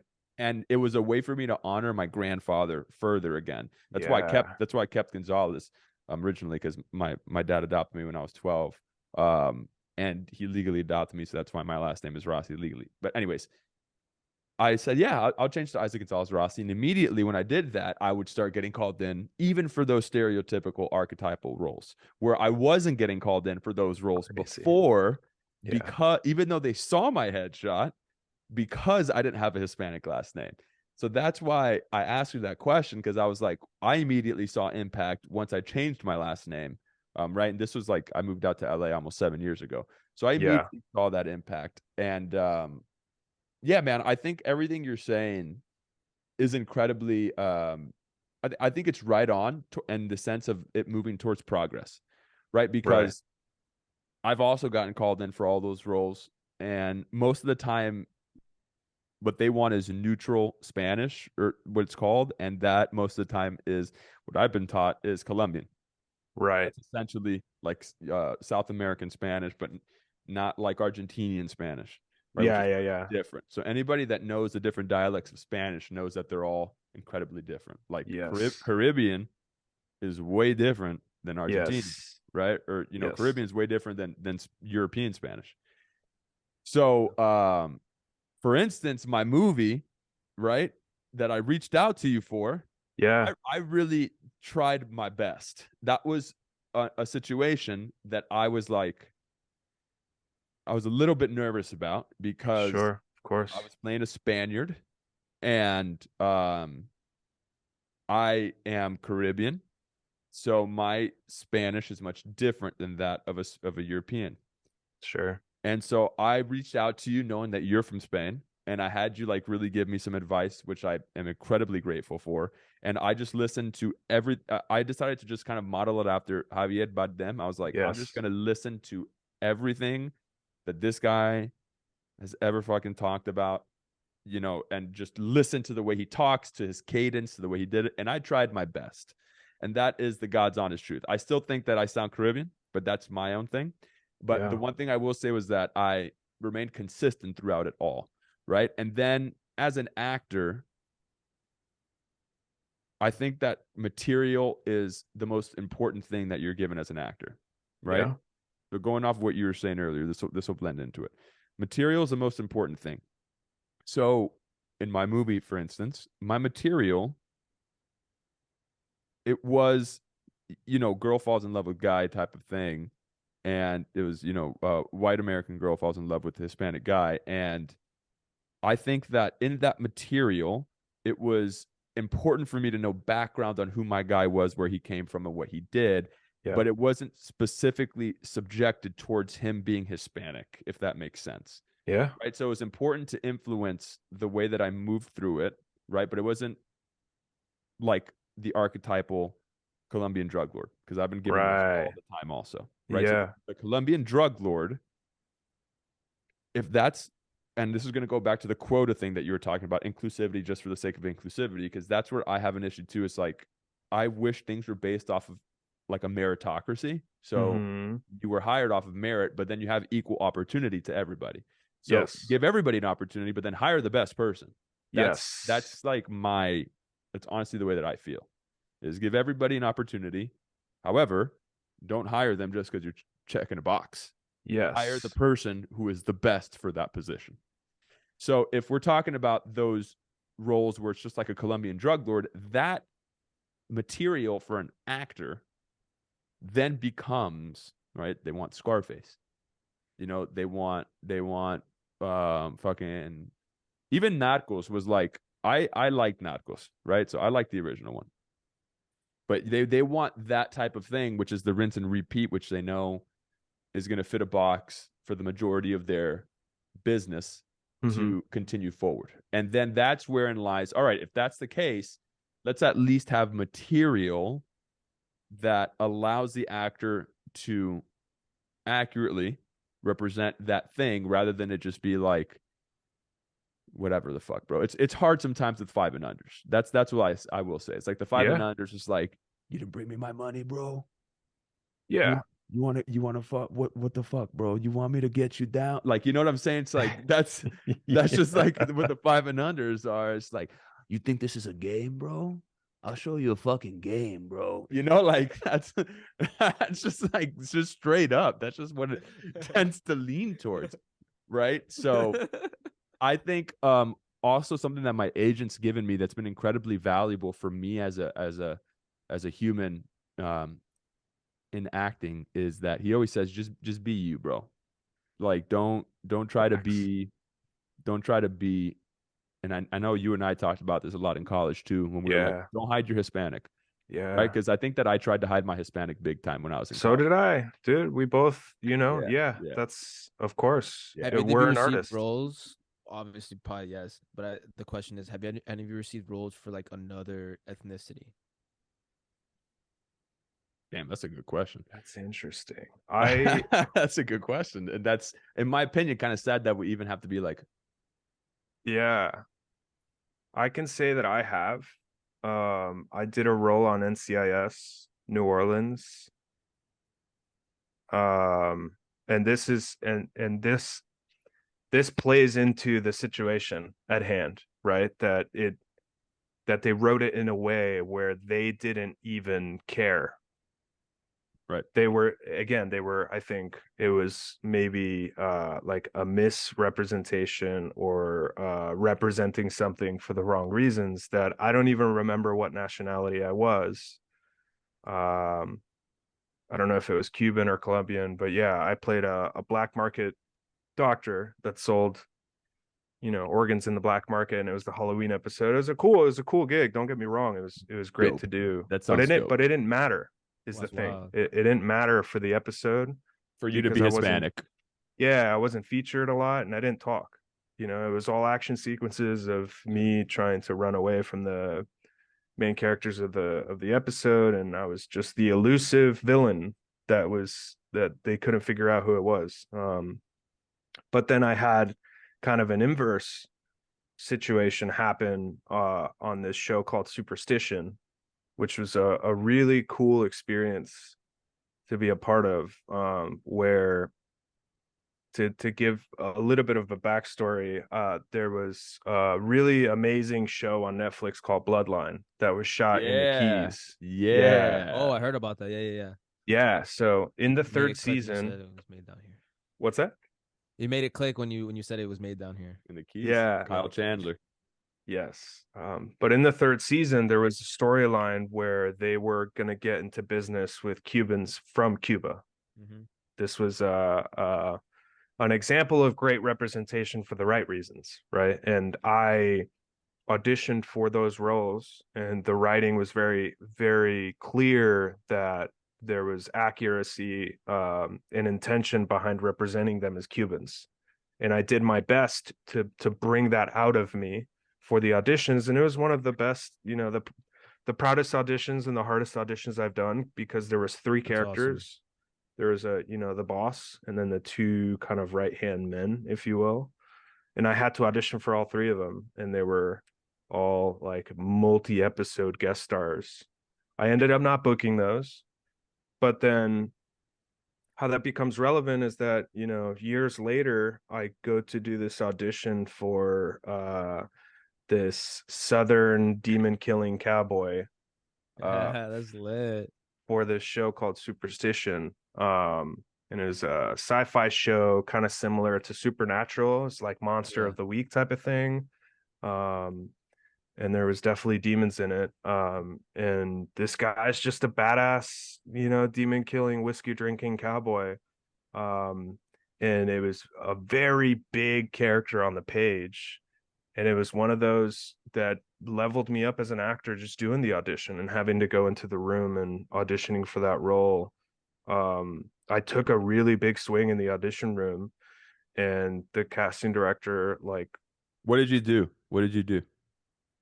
yeah, so I got, this is something else that we can talk about kind of later on, put a pin on this, but I got coaching for this role, for this audition, Nice. because it felt like such a big opportunity, and also the material I was given was so rich that I wanted a second opinion from another actor that I respect, and that I was getting mentorship from at the time. His name is Martinez. He's got the Actors Habitat in Atlanta. He was one of the people that Is that his whole name? That's dope. Martinez. He goes by Martinez. Yeah. Great dude. Isaac cut out Isaac. Oh, Go ahead. no. What were you saying, Lucas? What were you saying? No, yeah. So he was the first person in my acting that made me realize how important storytelling is. And that as an actor, you have to be aware of how story structure might impact you as an actor. But anyway, so there was a few things he pointed out on the page. He said, it's interesting that your character is a half demon. And also, yeah, and your character also on the page is described to have a very big scar on his face with a dead eye. One eye was completely white. And so we picked up that it would be an interesting take to physically represent this character with this duality of being half human, half demon. And there was going to be tendencies for the character to pull to his human side in moments of maybe vulnerability or wanting to connect to the other humans in the show. And then maybe let the bad side come out, the half demon side come out, and represent that from the dead eye, physical side of his body. And so that was something that I immediately understood, kind of latched to, and really worked on. And that's one of those things that I think really translated when I did my audition. That So would you turn to physically represent that? yeah, or the other way around. It was a really interesting dynamic, and it ended up playing in the show too. That the DP kind of picked up on this once I booked the show and was doing it, and he picked up on this, and I had conversations with him, and there was times where it really worked. But But yeah, that was kind of my focus. My focus was I need to hit this dialect because the dialect is super important. He definitely has a certain way that he carries himself and that he talks. But the other thing was this idea that I had for who this character was and how he operated in the world was he was both a human and a demon, and that was both good and bad. And genuinely representing that. But anyway, so I it was a great session with the casting director. He was obviously impressed. I think he sent it over to producers and the director, and I end up booking the role. At the time, it's a recurring guest star, which very few people in Atlanta got to do. It was one of the most important moments in my life. And you know, I went into the studio to get costume fitting done, and I requested to meet the director. And when I go to meet the director, you know, they're taking a break in between shots, and I go up to meet the director and the director of photography, and the director is a very famous person in our industry called Mario Van Peebles. And you know, he did New Jack City in the 90s. Oh shit. You know, he's the son of Melvin Van Peebles, also another legend, you know, iconic filmmaker in our industry. But in meeting Mario, you know, he opened with literally said, you know, I just remember directing some episodes of Bloodline, and when I was casting or watching the tapes to cast these actors, these characters, I remember watching your tapes for those Cuban roles and thinking, man, this guy can really hit it, you know. And then he said, welcome to the show. Let's go. Yeah. And it was just such a cathartic moment for multiple reasons, one of them being that, like, you really as an actor just have to throw stuff to the wind, like do your best with what you're given and what is in your control, and the rest is literally not in your control. So don't put too much energy and thought into that, because you don't know what's going on behind the curtains. You don't I think what know. you're saying, doing that though, like what you said initially, Mhm. it's like what you can't control, you turn it into like not like you maximize it and you expand it so it like a puffer fish in a sense. Like here I am, what I'm controlling, you know, in a Yeah. sense. Like I'm being a wizard with the craft, you know, like Yeah. y'all Yeah. want this, you all want this, you know what I'm saying? Yo, the pufferfish, that was the ism for the episode, baby. That was the I'm trying to George think of Michael. something better. That was the George I try Michael to think of ism something for the better though episode. than Like the a puffer fish. pufferfish. I More no, like dog, that's not better. That's perfect, dog. Yeah. That's like when exactly what we like needed when to the guy hear. turns into the Hulk, you know this. Yes. That no, I like pufferfish. That's the one. That's the one. Bro, But and to reiterate, lo que está para ti, nadie te lo quita. yes. That's literally what my abuela me decía siempre. Lo que está para ti, nadie te lo quita. And that's What is meant for you will not pass you. that's right. Yes. And the reason that I even told this whole story, right, is because once I booked it, the day before or 2 days before we were set to start filming, Mario calls me on my phone and says, hey, you know, so you're Spanish, right? You know, if I remember correctly, you were born and raised in Spain, and cool. So like, yeah, I just had this really good idea, or a really profound idea that, you know, I think we're gonna change the origin of who this guy is. And and he's half demon, so he's several hundred years old. And he spent a good amount of time in the West. So his southern slash Western background very much still fits within who this guy is. We're not changing that. However, you're Spanish, and I think it would be really interesting as a point of representation, and also to give you the freedom to move about representing yourself genuinely as a Spanish and Hispanic actor, to bring that into the character, you know, and we can work together to make that happen, and all that stuff. And at the time it was like, I cannot believe that this is my my reality, right? Which is That's which dope. is which is funny and ironic because a few hours later, the showrunner calls me. Showrunner was the head writer of the show. He created the show and is also the person that is going to represent his writer's room and his writers, and was calling me kind of in defense of the writer of this episode and saying, yeah, so we're just definitely sticking with the Southern cowboy character, and that's what we're gonna do. Here are the director and the showrunner having differing opinions of what they want to do, and having this like proxy battle through me. And here I am having to do my first recurring guest star role. And there's a very famous Jeff Daniels story about Dumb and Dumber, and having to do the first week and him realizing early on that the first week was a test. And not necessarily like letting himself be influenced by that, but more so like being aware of it and making sure that he was there at 110%, giving it his all.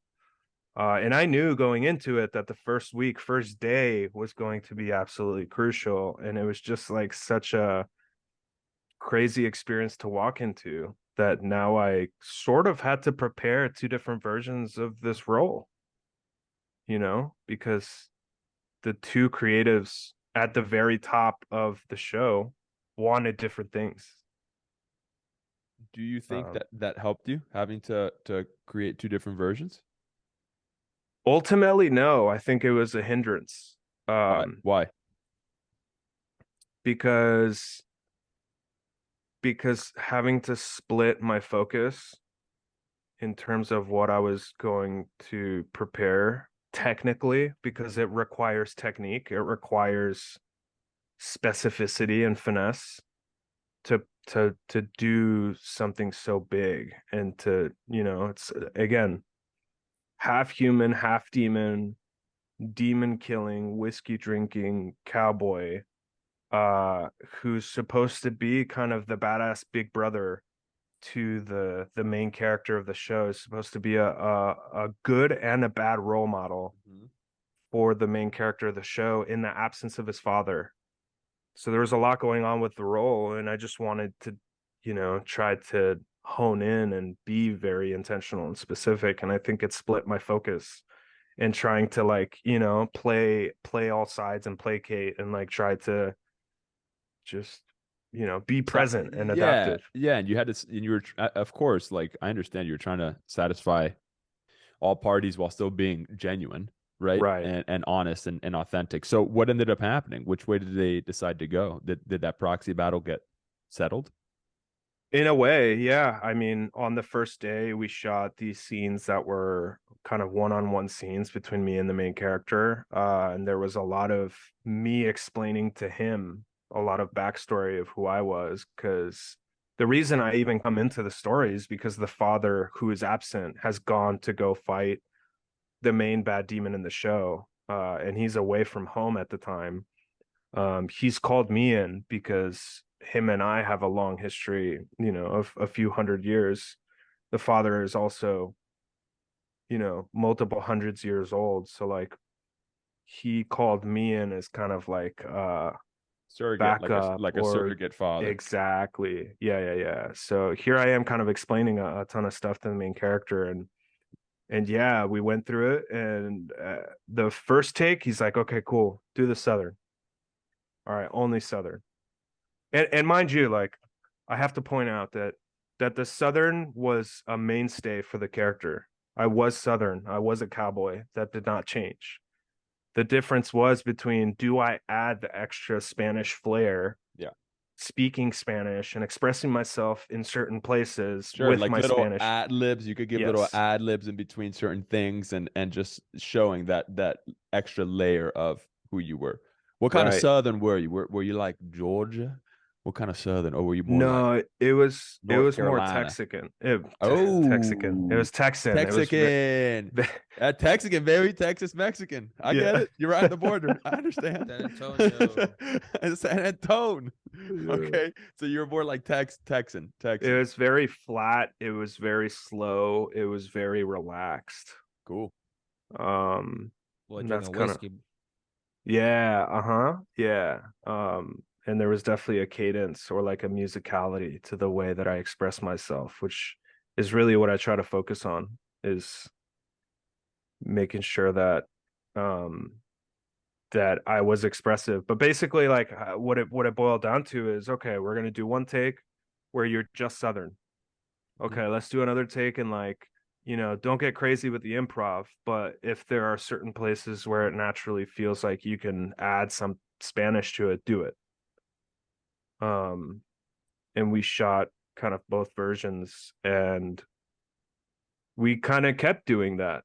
And a few days into it, we kind of just stuck with, okay, let's shoot most stuff in Southern, but also if you feel like there's places you can add some Spanish, do it.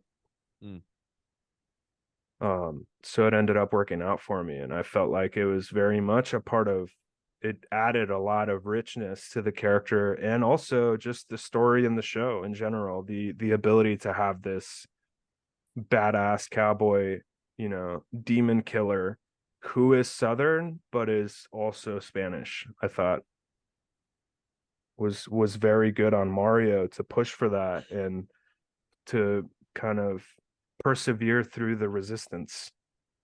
And also, like, I have to point out too, the showrunner was ultimately only doing his job and was making sure that he was representing his writer and defending his own art.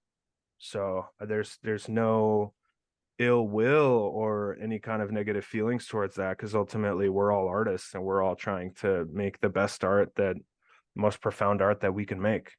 And that was the character that the guy wrote. He was in charge of creating it for that episode. So it was just an interesting situation all around. But that was, going back to the topic we're talking about, that was an instance where I had an executive creative come to me and say, we want to represent you for you.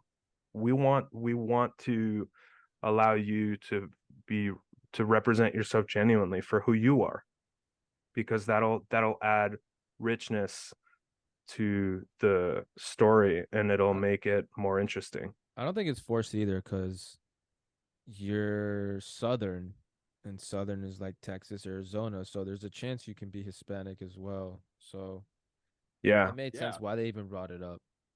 right. Well, for sure, and also You cut out.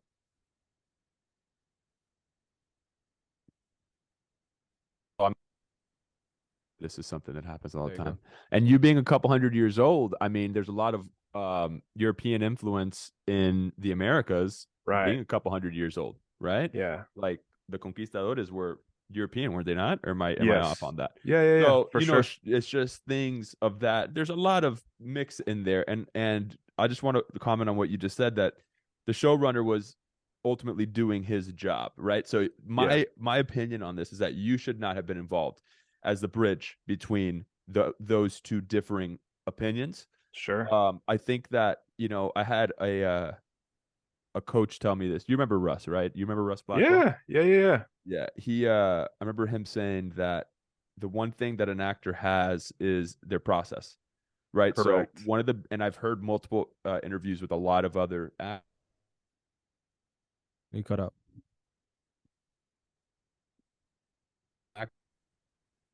what goes on with this stuff, but whatever, it is what it is. The one power we have is the power to say no. Yeah. So that's the power we have. And then the one thing that is truly ours is our process. Yeah. And so that goes to what you were, I think, talking and pointing on, which was staying true and genuine, right? And representing the right thing when it comes to the material, the source material, because then it's incumbent upon the actor for their process to bring that material to life. Yeah. And if you are just presented with material that is that stereotypical archetype, then the only process you have is to be that thing and not accurately represent it. Right. Right. I think that's what we're trying to say in Yes. terms of all of this type of thing. So, like what I wanted to touch on was that the showrunner was absolutely doing his job, which was I really believe that, and call me a serial optimist, but I consider myself an optimistic realist, which is I Sure. really think people are just trying to do the best that they Their can do. best. Mhm. And they just, as things evolve, that best then evolves as well, because then you understand different sides of the story. That's why the trickle down effect, what you were saying, is incredibly real, because maybe that showrunner was getting pressured or whatever. But the point is, you should not have been involved, in my opinion, in that bridging of where you were going, right? It should have been showrunner director. They dealt with it. And then therefore you were then allowed the freedom to your process. Mhm. Right? Because then you start, I know for myself, I would start to get into my head saying, like, wait, that's why I asked, do you think it was beneficial preparing both sides? Which was, what if I'm preparing this in a way that they don't want? Right. And when you start to think that, for me, that's death, because that Yes. kills Yes. spontaneity, that kills authenticity, and I think the biggest word here is that kills freedom. Mhm. I act my best when I feel free. Now, that does not necessarily mean that I don't have a box that I have to fit, right? Like I can't move, I'm not saying without regulation, but when I have this sense of freedom in my performance, that's when I'm at my best. Yeah. Like the best sets I've ever been on have been the ones that I have felt as though you don't need to get it on this take. Now, I might have had to have gotten it on that take because we might have needed to move forward. Yeah. But that little mind game of whoever, the director, the crew, everybody, making me think that I didn't have to get it on that take allowed me the freedom to be without tension, or that Sure. tension. That's something else Russ would say, is that acting is the best when you have no tension, right? You just, Yeah. it's the removing of all that tension, so when you're there, you can be alive. And I just try to put myself in your shoes, and I'm like, damn, dude, I would have probably have been pretty tense there on that first day, just because you have all these layers that you want to include, but then you have to exclude one that you've prepared on purpose. And it's almost like you're fighting yourself in a sense. And something actually that I somehow forgot to mention is that part of this fight that was happening is that Mario was interested in part of the representation of me being me, is that he wanted me to communicate with my natural Spanish dialect if I had a Spanish dialect speaking English. Mm. So we would have completely gotten rid of the southern aspect of the character, and it would have been closer to imagine Javier Bardem, doing and like No Country for Old Men. exactly. Yeah. Yeah. And it would have been that kind of Spanish dialect, as opposed to what it ended up being, which was a meld of both, that I was Southern when I spoke English, but then had these bursts of Spanish when my true self kind of came out. So that was difficult because it wasn't just like, representing two different cultures. It was like that I literally had to prepare two different dialects for the same Yeah, material. that's much different. So then, Yeah. therefore, that's not layered. That's like two completely different takes, two different Right. characters. Yeah. Yeah, that's wild, bro.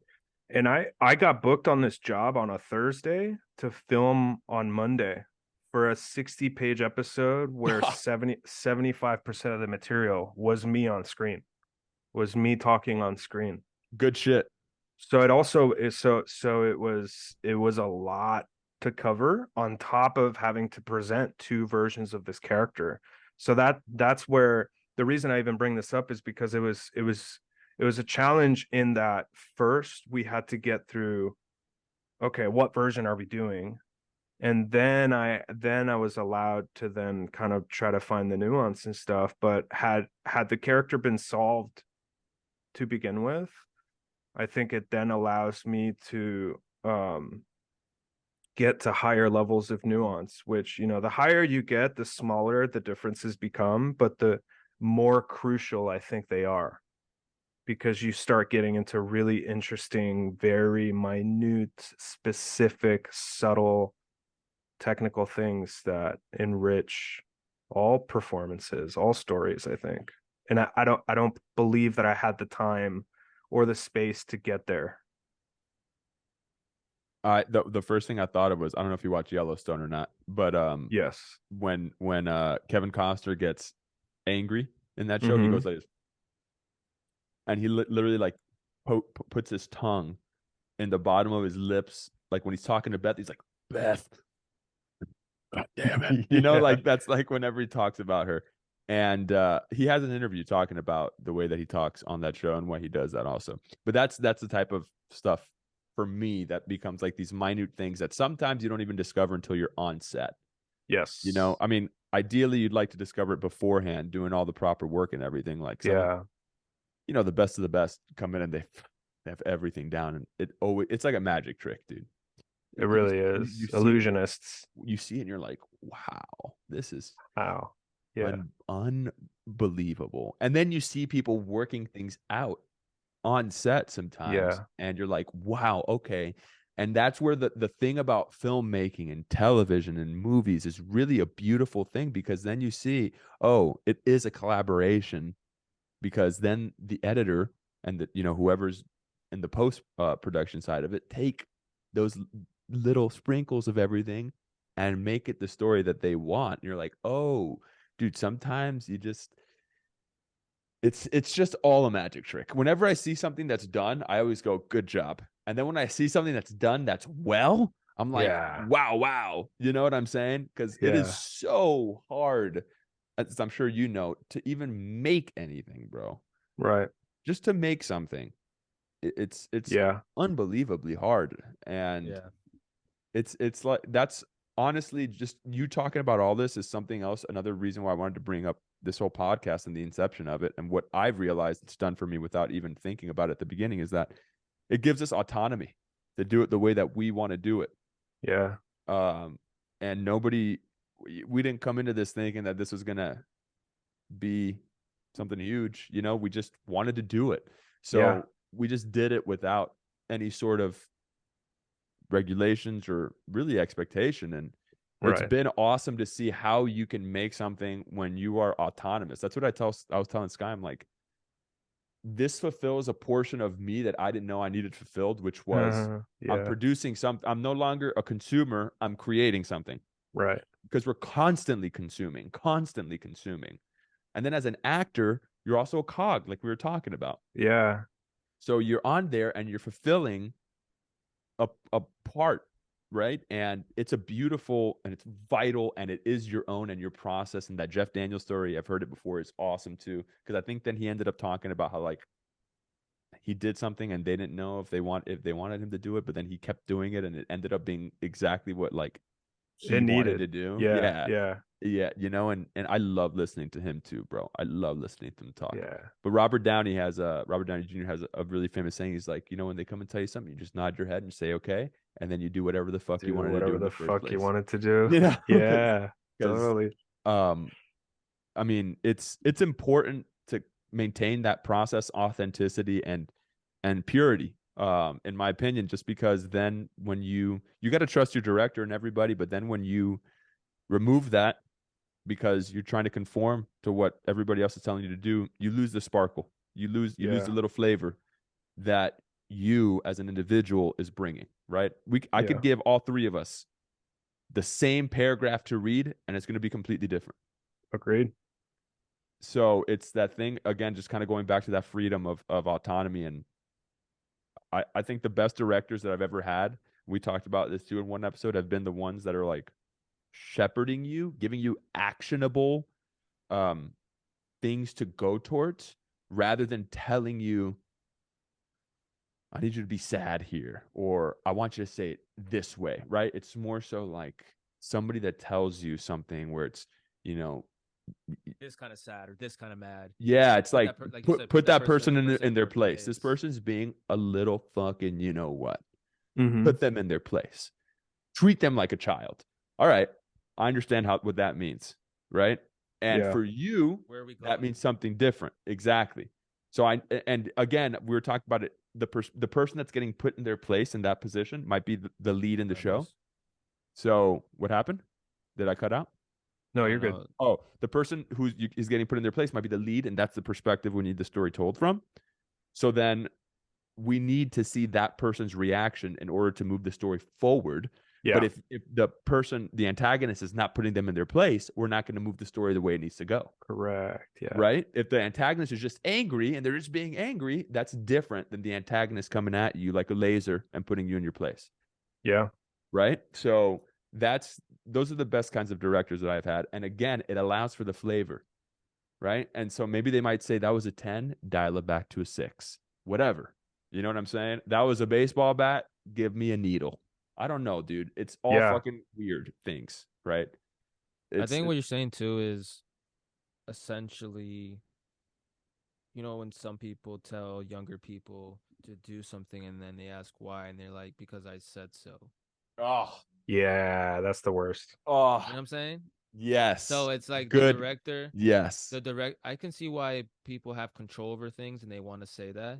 But then if you want to take a step back for how things can work with other people, you kind of, in a sense, have to tell them what's going on instead of saying, I want this. And then some actors are not going to ask in return, probably like, okay, but why do you want me to act like this? You're just trying to keep the flow going, right? You don't question your superior all the time. So, well, it's what you just said is some actors. So that was what I was going to harp on, is that you're exactly right. It's the X factor. That's one thing that I think is often forgotten in the industry. And I was talking to a group of actors that Sky's on this movie with, and I'm like, the thing that I think is forgotten a lot of times in this industry is the human element. It's like you're dealing with humans. You know what I'm saying? And every human's different. So some people might need to be told 100 times how to. It's like a good coach, bro. Why do you think Phil Jackson was an amazing head coach? Because he understood about the X's and O's. it was about the personalities. Correct. Personalities. It's about His the assistant personalities. coach was doing all that. Was it's doing about the triangle offense. Managing the human element. How do I get these humans collectively to aim towards the same target? Bring the best out of each one. Yeah. Pat Riley talks about it in his book. What is your why? What's your why? You know, actually, that's a question I have for, I think, both of you. George Michael and I have talked about it, but you too, Lucas. Damn, dog. Look at that. Toma. Look at that. It's pretty nice. But look, Lucas, what do you, because I know that we talked about this at the beginning, how you started to go off and you're doing cybersecurity right now. You're working for cybersecurity. In moments of maybe you're feeling down, maybe you're feeling cut out. That was going to be the most beautiful question I ever asked. But in moments of like when you're down, when things might not be going the way you want in those situations, how do you find respite? I think is the right way of saying it. Respite. How do you find that sense of either going forward, maneuvering, going a different way, right? Like, what's the thing that you turn to that makes you sort of keep going? Yeah, that's a great question. And it's something I think most recently I've been having to wrestle with or confront. You know, ultimately in terms of the career, like being an artist, because I do identify as an artist. It's not just being an actor at this point. I think it's deeper than that. I think ultimately it's that I just hope that I can be a part of something that will elicit cathartic experiences for other people, just as, you know, Chronicles of Narnia or you know, No Country for Old Men or The Dark Knight, you know, Interstellar. There's so many, you know, there's so many movies, Snatch. There's so many movies that are a part of my life now that have created these experiences and memories that will last the rest of my life. I think that's what makes me keep going, is the hope that I get to be a part of that for other people, and to create art that will be cathartic for other people. And what about you two? You know, I'm curious. I know you might have talked about this in other episodes, but I'd love to hear um what What moves episode did we you. talk about on this one? I'm trying to remember. I don't know. We might have, but you go for it, George. That's something that I don't think I've asked you. That's why. Like, what So say the have question again. have you ever? Well, first off, have you ever thought about not pursuing music? Like once I started, or Yeah, once you started. no? Like stopped? You mean? Yeah. Have you ever No, I've considered never. stopping? No, no. I like doing it too much. Like it's fun. It's fun.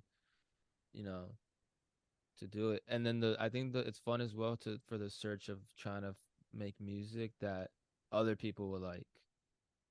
You know, and that's not to bring attention towards myself, but to see like if you can create something that resonates with other people, Yeah. that's the double-edged sword in it. So I think that's pretty cool too, which is like what I like about the element of DJing.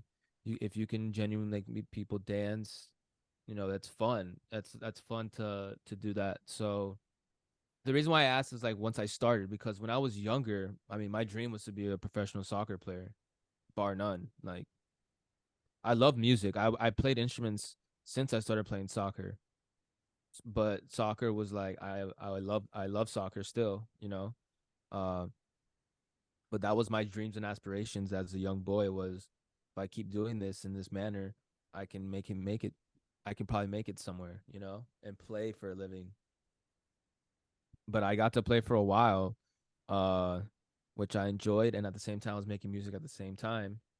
Uh, but you don't think of it as that as a child. You just think it more of as like a hobby and something that's second nature to you, as soccer is too. But there wasn't any structure to it other than maybe doing band in middle school. But like throughout elementary, I was just playing random instruments I would get for Christmas or something like that. So I was a person that if I'm gonna pursue something, it needs to have some type of structure. So at the time, your whole life, there's like I said, some structure when I did band, but that was maybe like 2 years. But like I started making music on my own when I was like 17, because I was like, okay, well now there's still no structure, but I have the means to make this stuff. So I would start making music in study hall when I left to Heritage in Boca. That was fun. That was pretty fun. So like the early times, like not a lot of things are gonna sound good that you're making, but they're making sense, if that makes Yeah. any sense. Yeah, You for know, sure. For they're sure. leading. They're going on to something. So And then the other part of the question was when you're feeling like down, or I know you said you never thought of stopping once you started, but what do you turn to find that peace or the motivation to continue to move forward? What are the things, what are the tools that you employ? What do you do? It's you, George, for you. okay. So hold on, say it again, because I thought that was for When you when, Lucas. when you feel down, when you feel down, right? Okay. Like, for instance, Yeah. I know that you've worked in studios and then you don't work for them anymore, right? Not to Yeah. get into the personal life, but uh, I know that you've done that That's a good stuff. question. What are the things that have motivated you to continue on forward, to move forward? This is good. I like this question a lot. Wow. Because I mean, what I have done has helped to keep uh the fire alive of what I like doing, which is um creating sounds in general. That's how I see it to its core. So when I'm down, okay, I I guess that's the definition what you think that is, because I I came to realization um before those moments happened where I felt down, and I realized like it's maybe not in the front of my head that I realized it, but in the back of my head I realized it, whether it was from like a never die attitude on the soccer field, was like as long as there's time on the clock, we're good, you know? So um so you can apply that to life, because I mean, tomorrow's not promised, but we're standing here right now, and damn, things hit the fan, and now it's not popping like it was. But life is low key still popping, bro. Like we're all here right now. We still have the tools that we have, like you said. Um, does that mean do we just sulk in that? No. Now we use those tools to build off and pivot into creating or understanding new tools um to keep this endeavor going, right? So if I lose or if I stop working at the studio or if I lose a job somewhere, I'm like, all right, I'm gonna take what I learned there, what I knew before that, what I'm gonna learn after all that, and figure out another way to employ tools I have, or even just pivot to into things that you didn't study, or you not those aren't endeavors you ever thought of. Um, I guess the thing what I was saying is like when it's at when the to wrap it all up is the mentality of like there's still time on the clock. It's just more so of like, all right, now you got to improvise. Just improvise. That's certain things about being a human being. Um, I guess you learn it one way or another. Um, I guess what you're saying more like on a personal level, how do you cope with it, or like on a mental level, I psychological mean, level, like mental I health didn't have wise? I didn't have a specific way of Because I could the answer way that you. too. Sure, There's whatever came to mind. That I was just kind of yeah. wondering what you Because employed. that part, yeah, that's a part that you can't ignore either. There's certain lows you hit mentally, and you're like, damn, dude, like things were going smooth, but um, you gotta be. I realized too when I keep saying there's time on the clock, there's time on the clock, and the one thing I always had in my mind, um, to revert back to soccer and I'll wrap it up is yes, there's still time, but you have to, even if there wasn't and you missed a open goal, be quick to forget. Have short term memory of, or like have, you know what I'm saying? Like forget about, okay, that happened. There's spilled milk on the floor. Like, let's clean it up and let's try to pivot. Let's shoot again. Like, you're gonna get the ball again. The ball goes around the field of life. So, Yeah, yeah, and just but kind of feel what you're feeling though too, because I feel like I'm in tune with my emotions too, and you're one of the I feel most down. emotional people that I know, bro. Yeah, In the good way. That's what I yeah. mean that in a positive Because I way. haven't You are. really like emphasized that too much in this answer, but I was trying to on the back end of like um reach out to friends. I think that helps a lot too. Talk to friends about things. We're kind of, that's been downplayed in this answer, but that too, talk to friends, voice to people that what you're feeling and see what their opinion is. And I realized too, um it doesn't hurt to take an opinion, but you don't have to take that opinion. Yeah. Like it's okay to hear another side to what you think you should do or what happened, this and that. Um, and try to understand where they're coming from too, and because they love you. Um, but you gotta go. This is your journey. This is your journey to make decisions in life too. So, So um, and sorry, I didn't mean to I cut would you say off. pray and stuff too. Pray when things are going well and when things aren't going well. Amen. And for guidance. And I think the older I've gotten too is what Isaac harped on this another episode what he was saying is like um kind of essentially not the 90-10% thing, like where it's like 90% is what how you react to things, 10% is what happens to you. But you were saying something else I kind of blanked out on was um you had said it last episode. It was essentially it is in the sense too where you're saying it or like lo que tapa ti nadie lo quita in a sense. Yeah. Yeah. I As long think as you that breathing, your time will come. yeah, man. It's a slow grind. Rising tide floats all ships. And just you talking about all this stuff brought up 2 points of things that I've heard recently. Um, you were talking about feeling your feelings, and then you were talking about at a certain point you were talking about learning, right? So like improvising on the soccer field. So the first point about feeling your feelings, I heard this interview with Tim Grover, who was Kobe Bryant's trainer, Michael Jordan's trainer, and Dwayne Wade's trainer.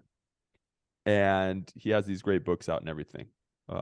Anyways, he was talking about how he's like, when I get knocked down, some people say get right back up. He's like, I don't. I stay down. I stay down. And even if I'm down for a week, If I'm down for 2 weeks, if I'm down for a month, that's fine. Because what I do is I learn everything about the reason why I got knocked down so that when I get back up, I'm not making that mistake again. Mm-hmm. Right. So I think that is to piggyback off of the feel your feelings type of thing. Because if you ignore it, if you get back up right away and you don't That's true, yeah. acknowledge what's happening, Yeah. That's very you're true. not going to be able to understand how to move forward because you're ignoring what just happened. Yes. Right. And then that leads me to my second point. This guy named Alex Hormozy, who is like this entrepreneur, and he has acquisition.com, all this stuff. And I was listening to him talk as well. I've been listening to him talk a lot. And he was talking about how I might butcher this a little, but intelligence is the ability to receive criticism, iterate, and improve. So it's, and because he was talking specifically about a business and how if somebody's not going to buy from you, ask why. And then when they give you the reason why, you iterate on that, you change it, and then you go back to them and ask them to buy again. And if they don't buy, ask why. And then don't be afraid to receive no's. And when you receive a no, ask why. And then you iterate on what you were doing. You make it a little different. You improvise. You like tighten this bolt here. You tighten that bolt down, and then you move forward. Right. So I think that that's something that's been incredibly beneficial for me. I'm like answering my own question. Do you have more to say, George, before I keep talking? No. Yeah, because I just kind of like went off on a tangent. Go But off, bro. Go off. Yeah, I was off for a minute. I mean, one of the things that's helped me is letting go of expectation. Yeah. Right. So removing expectation from the equation in order to just get started. Yes. So that's my thing, is that I think you and I talked about this a long time ago, Lucas. I'm almost positive it was that the becoming frozen by having so many opportunities that you become indecisive, so you don't do anything. Analysis paralysis. That right there, analysis paralysis. So I would get so frozen from like, oh man, all right, I want to make a short film. All right, well, are we going to go into the festival circuit? Are we going to try and pitch it as a sizzle to like get a 3-episode deal? Or what are we making the short film for? Instead of just saying, let's just fucking make the short film. Or instead of not even that, let's just fucking write the short film. Yeah. How about that? Let's write it and then let's find a crew. Like, if it's one of those things that I've recognized within myself. That's why I'm coming back to this thing again. We removed expectation from this, and then certain things started happening. Like I started reaching out to a bunch of local coffee shops for sponsorships, and if they want to become it after we already started recording. So it wasn't like, oh, I'm doing this to get sponsors. Nah, the inverse. Yeah, exactly. So it's, I think, removing expectation from the equation when the inception begins, allows me to take my next step forward. And that's what's helped me when I become stagnant. Like, for instance, bro, I had that Netflix movie come out, top 10. It was top 10 for like a month. We talked about this when it happened. Yeah. And then, but then it, Were you expecting that? No. That's pretty cool. But it was like number 2 for a couple weeks, and then For it was a top while. 10 for a month. And I was like, whoa. Yeah, that was dope, man. Mad love. Yeah, it was great. And you know, just a quick aside on that, Sky and I's grandmothers passed away within like 3 days of each other the first week I started shooting that. So like my grandmother went into hospice the first day I started shooting that. That's wild, bro. And then you met my grandmother, Lucas. You met my grandfather. Yeah. You met both of them. Yeah. And yeah, so she passed away. God rest her soul. Love you, mommy. That We first love you, week, mommy. Yeah. And oh damn, man. Wow, I'm getting You cut out again. Bro, this movie's so nuts. It went for a month. That was a wild month, bro. That was lit. Yeah, it was crazy. That was lit. And we can talk a whole bit about just kind of like the way that I dealt with that after, because it was weird dealing with it. But my grandmother passed away, and I was like, damn, family's the most important thing in the world to me. Right? Like, my wife is the most important thing. My home is the most important thing in the world to me, first and foremost, bar none. And then my family, and then my work, right? And like family includes my friends. So I called my mom and I was like, should I come home? She's like, nah.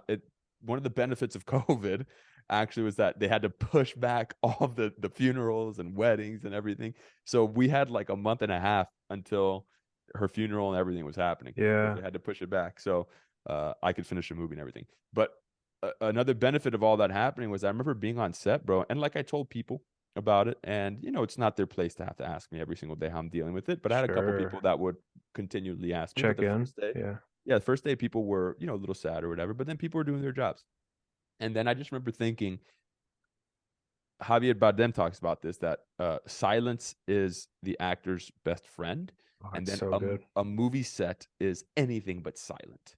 Yeah. So he talks about this on his off camera with Sam Jones. That's the interview I listened to. I could pretty much recite that interview because that's like what I listened to the entire time. Yeah.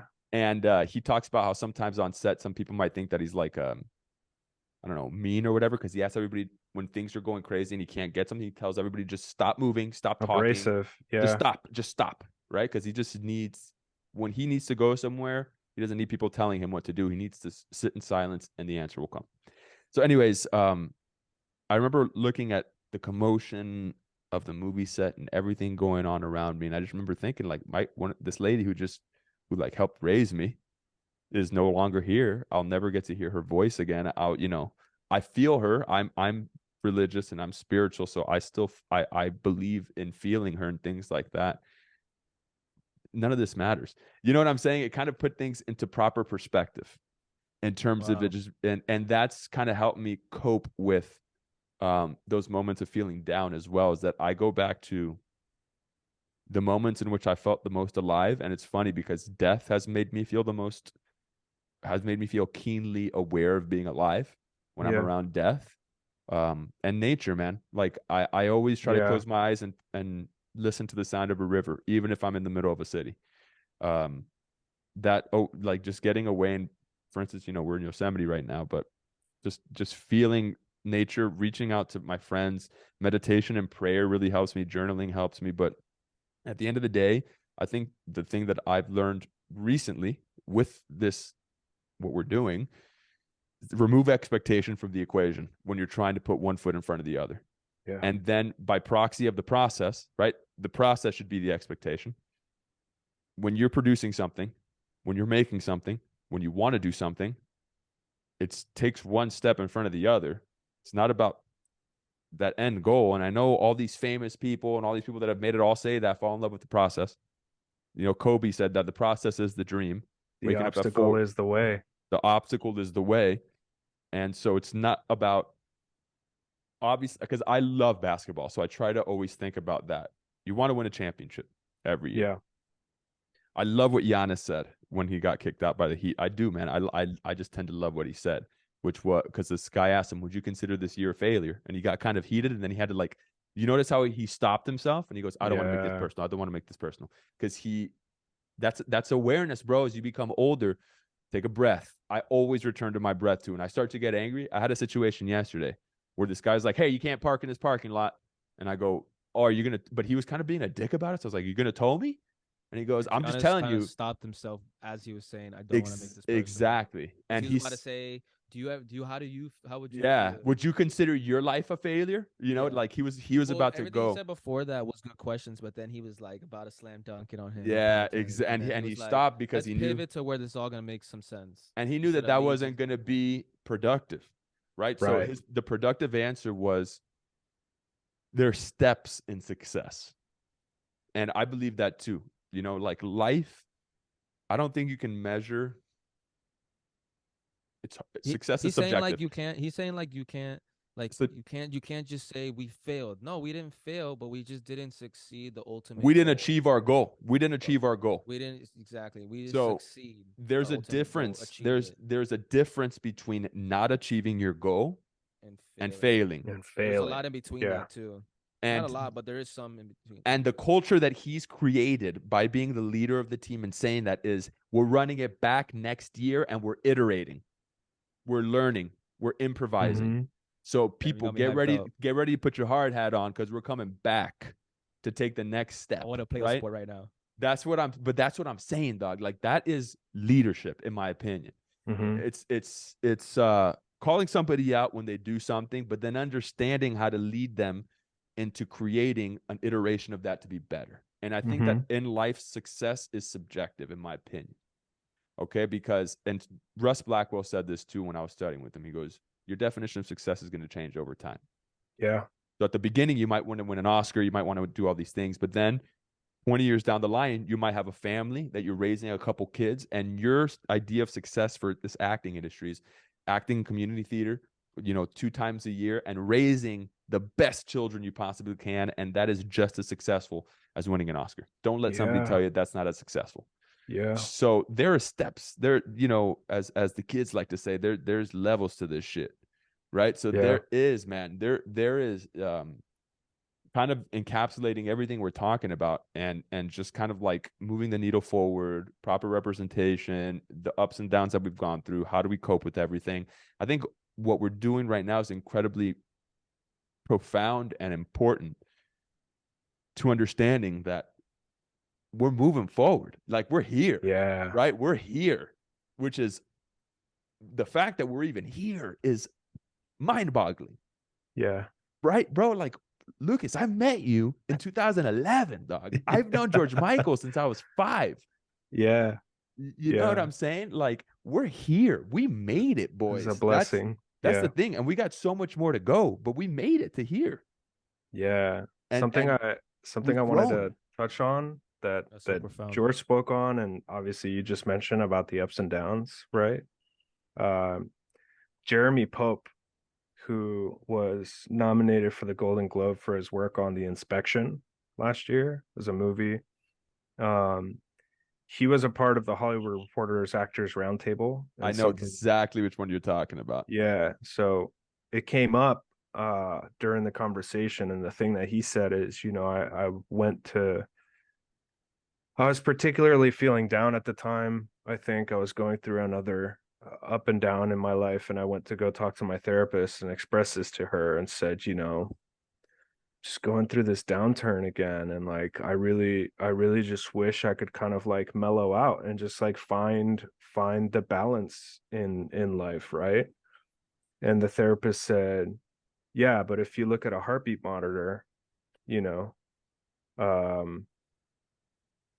you don't go up and down, you're flatlining.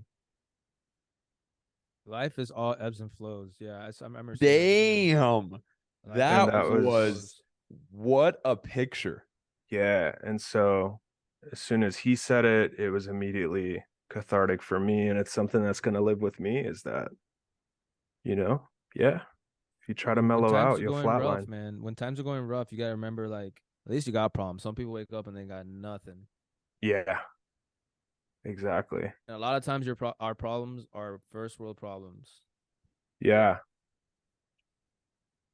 Yeah, and I thought that was super cathartic and a great way to think about it. It's similar to what you said. The coach, when he's down, like he wants to live in the mud. He wants to figure out what it is that is going on down there. And I think that that's super important for us to do. I think it's very important. And as we're moving forward, just like, it's funny, who I am as a man when I'm 30 versus who I was at 20 is so incredibly similar and so incredibly different. Yeah. And it's one of those things that it's like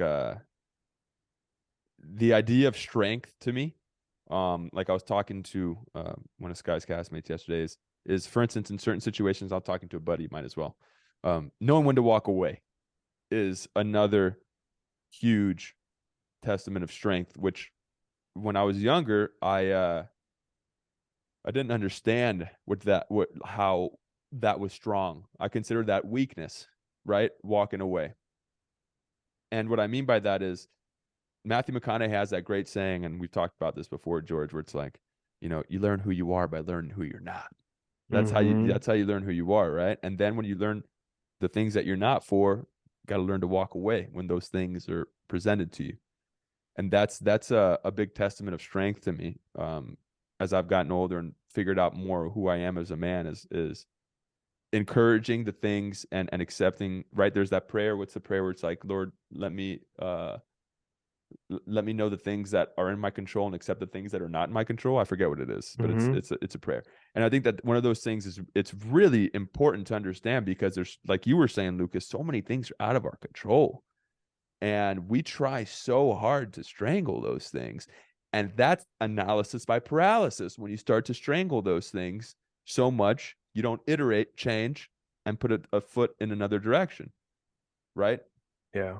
With everything, bro, with friendship, with art, with intimate relationships, with everything. I think as I've gotten older,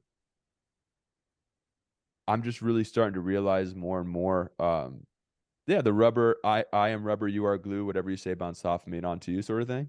I know it's like Yeah. a child saying, but it's one of those things that's like, I'm going to accept the things that I know that's going to build me forward, rather than take those things that are not. Now, for certain people, that's different things too. Like, what is your why, right? We were talking about good coaches. Certain people, the shit that moves you forward is different. It's like everybody's different, man. Everybody's different. And that's Yeah. another beautiful thing that we've gotten to experience. And I love doing this with George, because George is different from me, right? I would have never have said pufferfish. That was beautiful. It's a great, The great art, metaphor. the art in him bringing it up for like uppercuts is, you know what I'm saying? It's, Yeah. I just have to, you know, we witness it. I get to witness it. I It's get to just, witness my isms. it's perfect, Most, bro. Dude, that was great. Yeah, it was just the perfect metaphor. It's just so funny to me. But George is so I didn't want to different from say me. that either. I was like, this is What what do I think you of right now, though. mean, Why dog? not? That was Like, so we were good. talking about what you can control. I was trying to think of like, I didn't want to say you like pump up your chest, you know, like. Bro, you ain't even got to Yeah. explain it. It was I picked perfect. something nice and cute and funny.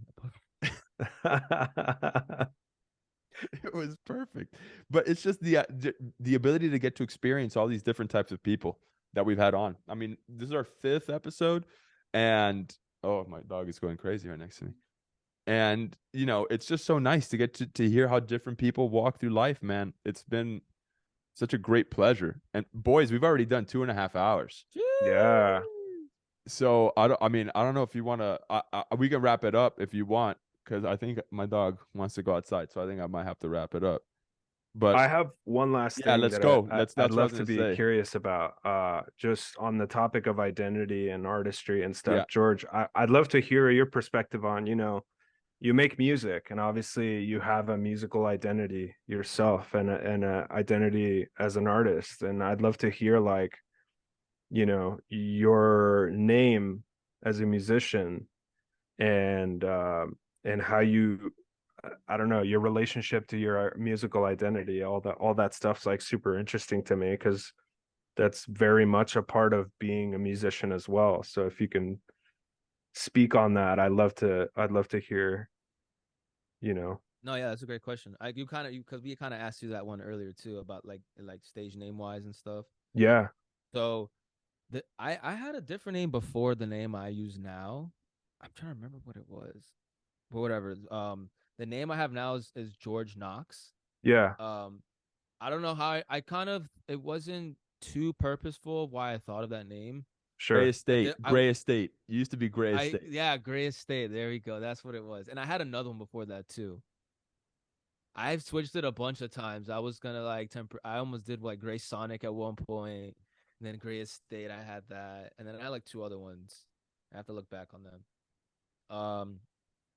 George Knox. I think it was because of like when a beat's not that shit knocks. Like when people say that. That's why Yeah. I wanted to use that. And That's cool. then the spelling of it was different. It wasn't like Knoxville or anything like KN. It was NAUX. So then I thought of like other reason too was AUX is ox. And then N is the first letter of my last name. So something like that. Like, cause my last name Gotcha. is Naranjo. So NA. So Knox. It was short, it was catchy. Some people that I've seen it either thought I'm like French or Dutch because the spelling Sure. AUX. So Yeah. like I thought that too as I had well. I somebody wanted I to worked ask. with at one point. She thought she was like, "Oh, is that George No?" Because she saw my email. She was like, "Is that George No?" or something like that, or no, that's how I pronounce it. In Yeah. French, and I was like, "No, no, no." She was like, "You know French?" I was like, "I know a little bit of French because I studied a little bit." I was like, "Nah, I'm not French." So that was basically how I got to that point of getting that name. And it's been sticking. Who knows? I might change my name again. There's, who knows? Like, life is life. So, Yeah. and then I guess with my identity, what was the question on that again? How do Just I? yeah, just like your musical identity, and like how, is there, some look at Dead Mouse, right? Yeah, Dead Mouse, I think, is a great example of like he created a persona, right? He created yeah, this like almost otherworldly being that he represents through his art. It's like he channels into this being that is Dead Mouse. okay. He So, is Dead Mouse as well, yeah, right? Which is what I'm curious about. Is yeah. like, are you and your musical identity one? Where, like So, Avicii, there's so many DJs that I can think of that are themselves, that are, yeah. they represent So that. So I would say yes, but before I answer why, I'm gonna answer the lead up to like the growth into this what I have now as my musical identity, right? yeah. Before that, like when I was naming myself Gray Estate or Gray Sonic, I'm happy Isaac brought that up because now it's making me think about the growth into what we are today, what I am today. Uh, when I was those names, like those aliases, it was a lot more so of like he's not being a total identity. He's being more of like a mood. Mm, So I would post like not visuals or like art stuff that I liked on my story a lot and things yeah. like that. And then I would make like beats that were no one was rapping on or anything, but it was like a little vibe that you can listen to it like, the windows down in some sunny weather. Mm-hmm. And then eventually I had a I like based off of conversations with friends and like how things are going, and like where do you see your craft, how do you see your craft being presented? And then I started to become more cognizant of that. Uh, so I would still do that stuff, on the side because I was very I love uh doing art in general, not just being an artist. If that I don't know, you get what I'm saying? Like Yeah, being yeah, yeah. being that identity, and I'm not opposed to that because that's what I'm kind of formulating now. But there has to be there's I have like one of my mixes, Nas, in the beginning of the intro. He explains like everybody wants to go from an indie rapper to Tupac right away. And Yeah. he's like, you're missing so much in between. That's the fun part. And it's hard to admit, like to agree with him, be like, yeah, I know how to stay in that part of like enjoying the moment. No, like Yeah. everybody wants to fucking make it, obviously. Um, but he's like, if you try to go to A to Z on top of that, what's left? Yeah. So not to get like cheesy, but a lot of this too, when I was doing that other stuff with Gray Sonic and things like that, Gray Estate, I was into Tumblr. I mean, I still have my Tumblr, but I was into Tumblr. I was into like just finding art, reposting it, things like that. Um, on a very designer style based like mindset. Mm-hmm. Um, but now as I started growing and seeing like, okay, now I'm really trying to find my sound. Now I'm finding my sound a little bit. And now I'm working with other people that want to put vocals on my sounds. Um, Now we're gaining steam of like, okay, now it's forming limbs and it's walking and uh so I eventually knew that I wanted to do something that wasn't going to at the same time it's giving me an identity musically and like Yeah. artistically, but it's not just confined to that. So that rounded it about now that you're asking the question I'm thinking about in a very beautiful way. It rounded about back to what I was doing before of art stuff. So like for Mm-hmm. instance, like I dropped some music, but I dropped a shirt with it that if you see the shirt you don't think it's music. You just think it's oh, this is a cool shirt. Yeah. It's someone designed this. So now I see myself as I like to make music for people to dance to and work out to. And I also make very heartfelt stuff too. Don't get me wrong. Um, but I am gearing my identity towards that. Like I call it being like active music, being active with music in a sense, like Yeah. feeling some type of way with it. And then like the merch, it was a Running Man. Like that's one of my logos I use. And then even then I realized I'm not gonna just use one logo. I'm just gonna start putting out cool content and cool like visuals and stills of things. Which like again that rounds about back to what I was doing with the Gray Estate and Gray Sonic was just creating for the sake of trying to create, but also creating for the sake of, okay, that was cool what I made. Let's see what I can do based off of learning the process of what I was doing when I made that. Is that exactly what I wanted? Maybe, maybe not. Um, it was kind of like the best way to describe it is like a Pokemon, right? There's like a Charmander, and then there's like a bigger version, and then Sure. Yeah. Yeah, something yeah. similar. Like Evolving. Bringing it back to the video games from the very beginning. Great, the first great. form of art that I ever experienced, like in a very structured manner, was drawing with Isaac when we were kids. But I did have instruments because we were probably like 5 or 6 when we took that class. I had an instrument by the time I was like 3 years old, 4 years old, Mm, but just to mess around with, that and a soccer yeah. ball. Um, but art was very. I always look back at this Dragon Ball Z photo I have here. I'm proud of this because I have it here, like set up on my wall. Um, I think of that back to just I'm very visually I can get visually stimulated right away to create music or anything in Yeah. general. Um, so that has been the crux, I think, of my musical identity is I use music as music, but I also use that as a gateway to more so than just music of just like an aesthetic, if you want to call it, or or a vibe It's an experience. an You're creating experience. experiences. Yeah. Yeah. Exactly, Yeah. creating experiences. So like even now, like I don't just make music. I'll DJ and put mixes out, or even like you're saying it now, I'm giving experiences. So there's gonna be other things on the way as well, visual stuff. We're doing this Mm-hmm. podcast, um, events, things like that, submersive experiences, things like that. So it's but I would say at the same time too that where I am now with George Knox is, I produce and DJ music, and I try to create sounds as well, because Mm-hmm. that's something I studied and I love, that is sound creation. So whether that's in music or outside of music, then Sure. I'm not opposed to it. So and just staying active and staying healthy. Yeah. That's super cool. And it's like, to me, the most interesting conversation to have about art, and not to get into this because we're already well deep into this conversation, but this whole hot topic about AI. And I remember a pretty prominent musician, I don't recall who it was now, but basically commenting on, like, just as an example, someone made Nirvana inspired music, right? They like took to an AI and made pretty much like a replica of what you would think new Nirvana music sounds like today, right? And the artist was basically saying you're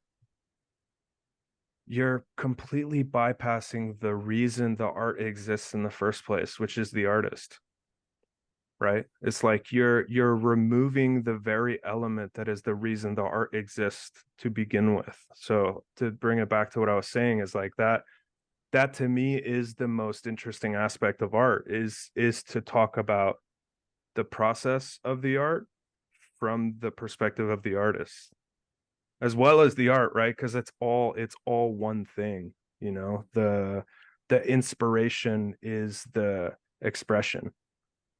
um so that's why I'm always interested to hear kind of other artists' perspective, and I'm so excited to like listen to your podcast as well, because you have a heavy focus on bringing on artists and talking about art. So that's why I wanted to hear your perspective on how you think about your music, and That's a great question. Wow.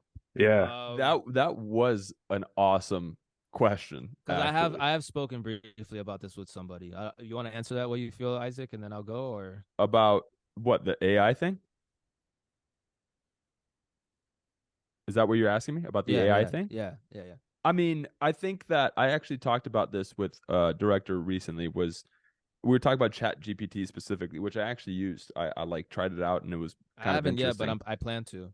I did, and it was really interesting, the advice that it gave me. And I asked it to write. I've been developing this script, and I asked it to write like just a scene from the script for me, and it wrote me a scene. And I said, "All right, now do it in a Dragon Ball Z theme." And it did it with Dragon Ball Z characters. And then I said, "Now do it as Marvel," and it did it as Marvel. Like it was pretty That's wild. wild. It was pretty wild. There were some differences in there but I think what Lucas brings up was something that was really interesting. I hope my dog doesn't take a dump right on the floor. She's literally been bothering me this whole time. Hold on, I'm just watching her. But I think one of the things that we're gonna have to come to some sort of agreement or conclusion, or like an understanding of, is that it's a tool to be utilized. Right. Now, what Lucas brought up, which was very interesting, is that whoever that prominent musician was that said that, I think is really true, because what you're removing from the equation then is the process of inspiration from the artist. And that is what makes that music, right? So Right. like taking Nirvana, for instance, taking what Kurt Cobain, all of them did, right? They made inspiration. For instance, Dave Grohl was talking about with Pharrell. I love that one clip where he's talking about how he got his basic drumming from funk or whatever it was. I forget who the groups were, but I love that because that was his inspiration. He just used that, right? He used that. He's like, dude, I copied.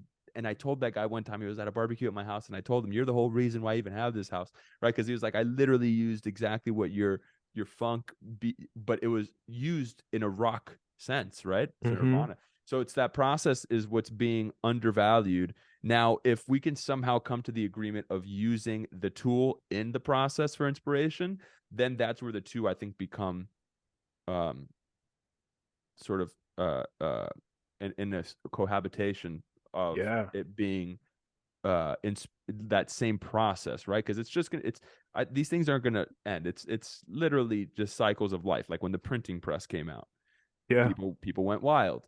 People lost their minds. Yeah, when we moved to steam engines, people lost their minds, right? So it's like all these things that happen, you just have to learn, and I think it's going to take some time to utilize it. Like for instance, the microphone, which George Michael was talking about earlier, one of the greatest inventions of all time, right? But specific for AI, the one thing that will never be able to be replicated is the X factor in humans. I know I keep on talking about that. Yeah.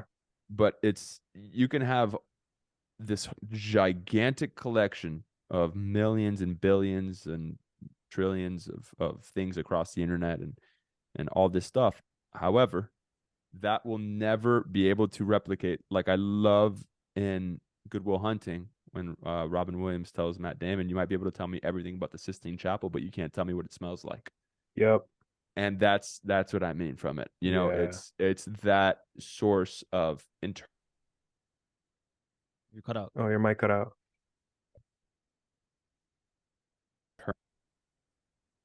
All right, it's that source of internal soul inspiration that I don't think can be replicated. However, I think that from briefly using ChatGPT, it can be used as a tool to guide you in that inspiration, which is interesting. Because when I said write it as a Dragon Ball Z thing, and it literally, bro, Frieza, Cell was in it, Goku, Chi was in it. Like it was all this shit immediately, and I was like, this is wild. However, I thought, damn, that's an interesting way of doing that, right? So using that as a source of, as a tool for inspiration, not the only tool, right? And kind of circling back on what I was saying earlier, I think silence has been one. I drive home sometimes with nothing on because my mind goes wild, and silence is such an underutilized tool for inspiration. In my, you cut out. Oh, you cut out again. All I was going to say is that silence is something that I've used recently to like really help to show me what my inspiration is. So those are my 2 cents on the whole AI thing. But go ahead, George. Go ahead, and then lead him because I had to take my dog out because she's Yeah, really of course. crazy. Lead him to the final question that you love to ask, also, George. But touch on what you wanted to touch on, then lead him. I would say to be kind of what Isaac was saying. I would say it in a much more rugged manner, which is kind of how it's here, ladies and gentlemen. AI is here. Yep. Okay. It's not And going anywhere. it's not going anywhere. So there's certain things that get presented to us in life that are they right or wrong? Yes and no. So whoever your community is and you use things for certain ways and you get a certain reaction from certain people that you don't want that reaction from them, don't do those things. But if you're gonna do certain things on it that you get a certain reaction from people that you don't really care about, live your life, you know? Yeah. Try to be a good person. Try to be a Yeah. good person. I'm not saying use that stuff for evil or anything like that, but I think you're saying the opposite. Use it for yeah, good. exactly. So have some discernment, you know, Right. be responsible. Be responsible for the ramifications you're gonna receive and also just the cause and effect of it. Mm-hmm. The first thing that came to my mind when you brought it up was that Drake song that came out. Oh, with the weekend, Right. the Right. weekend It's and really Drake song. good. It's Yeah, it's good. It's good. I was Like if you ask me would I play that at a DJ set, I wouldn't be opposed to it. Like that Sure. song's fire and everyone knows it's an AI and it's still a vibe and that's the funny part about it, I guess. It's just like not taking it too seriously, anything too seriously in life. Um so I would say kind of what Isaac's saying, like, yeah, use it. Use it if to your advantage, but don't forget who you are. Yeah. Like you're the one that's typing stuff into it. Those same fingers can type keynotes into a song or Yeah.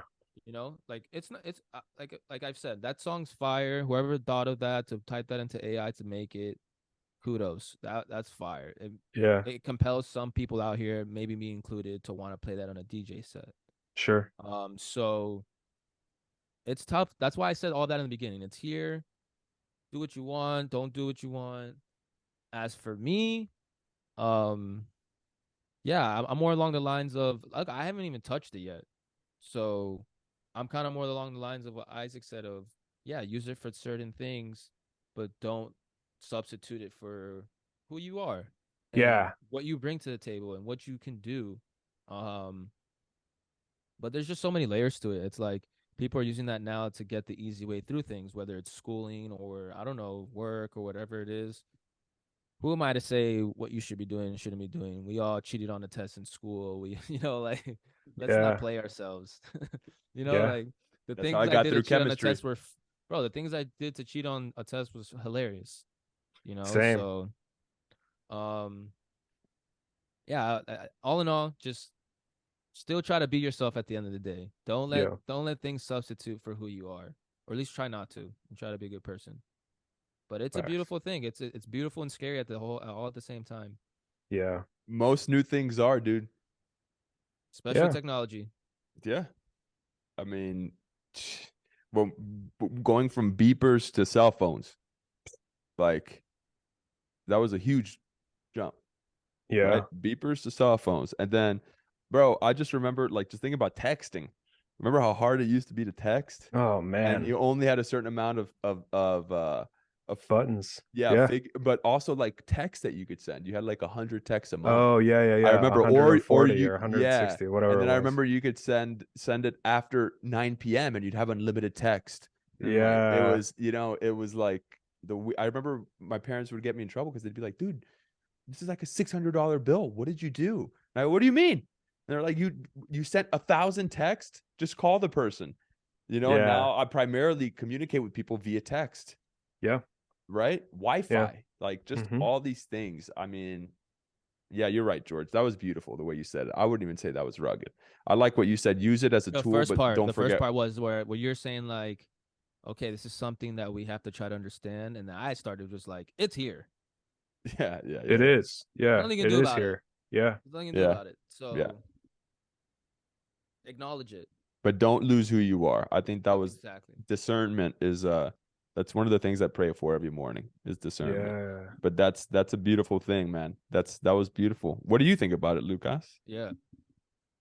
I think the same thing. I think it can definitely be useful as a tool, but it doesn't replace the artist.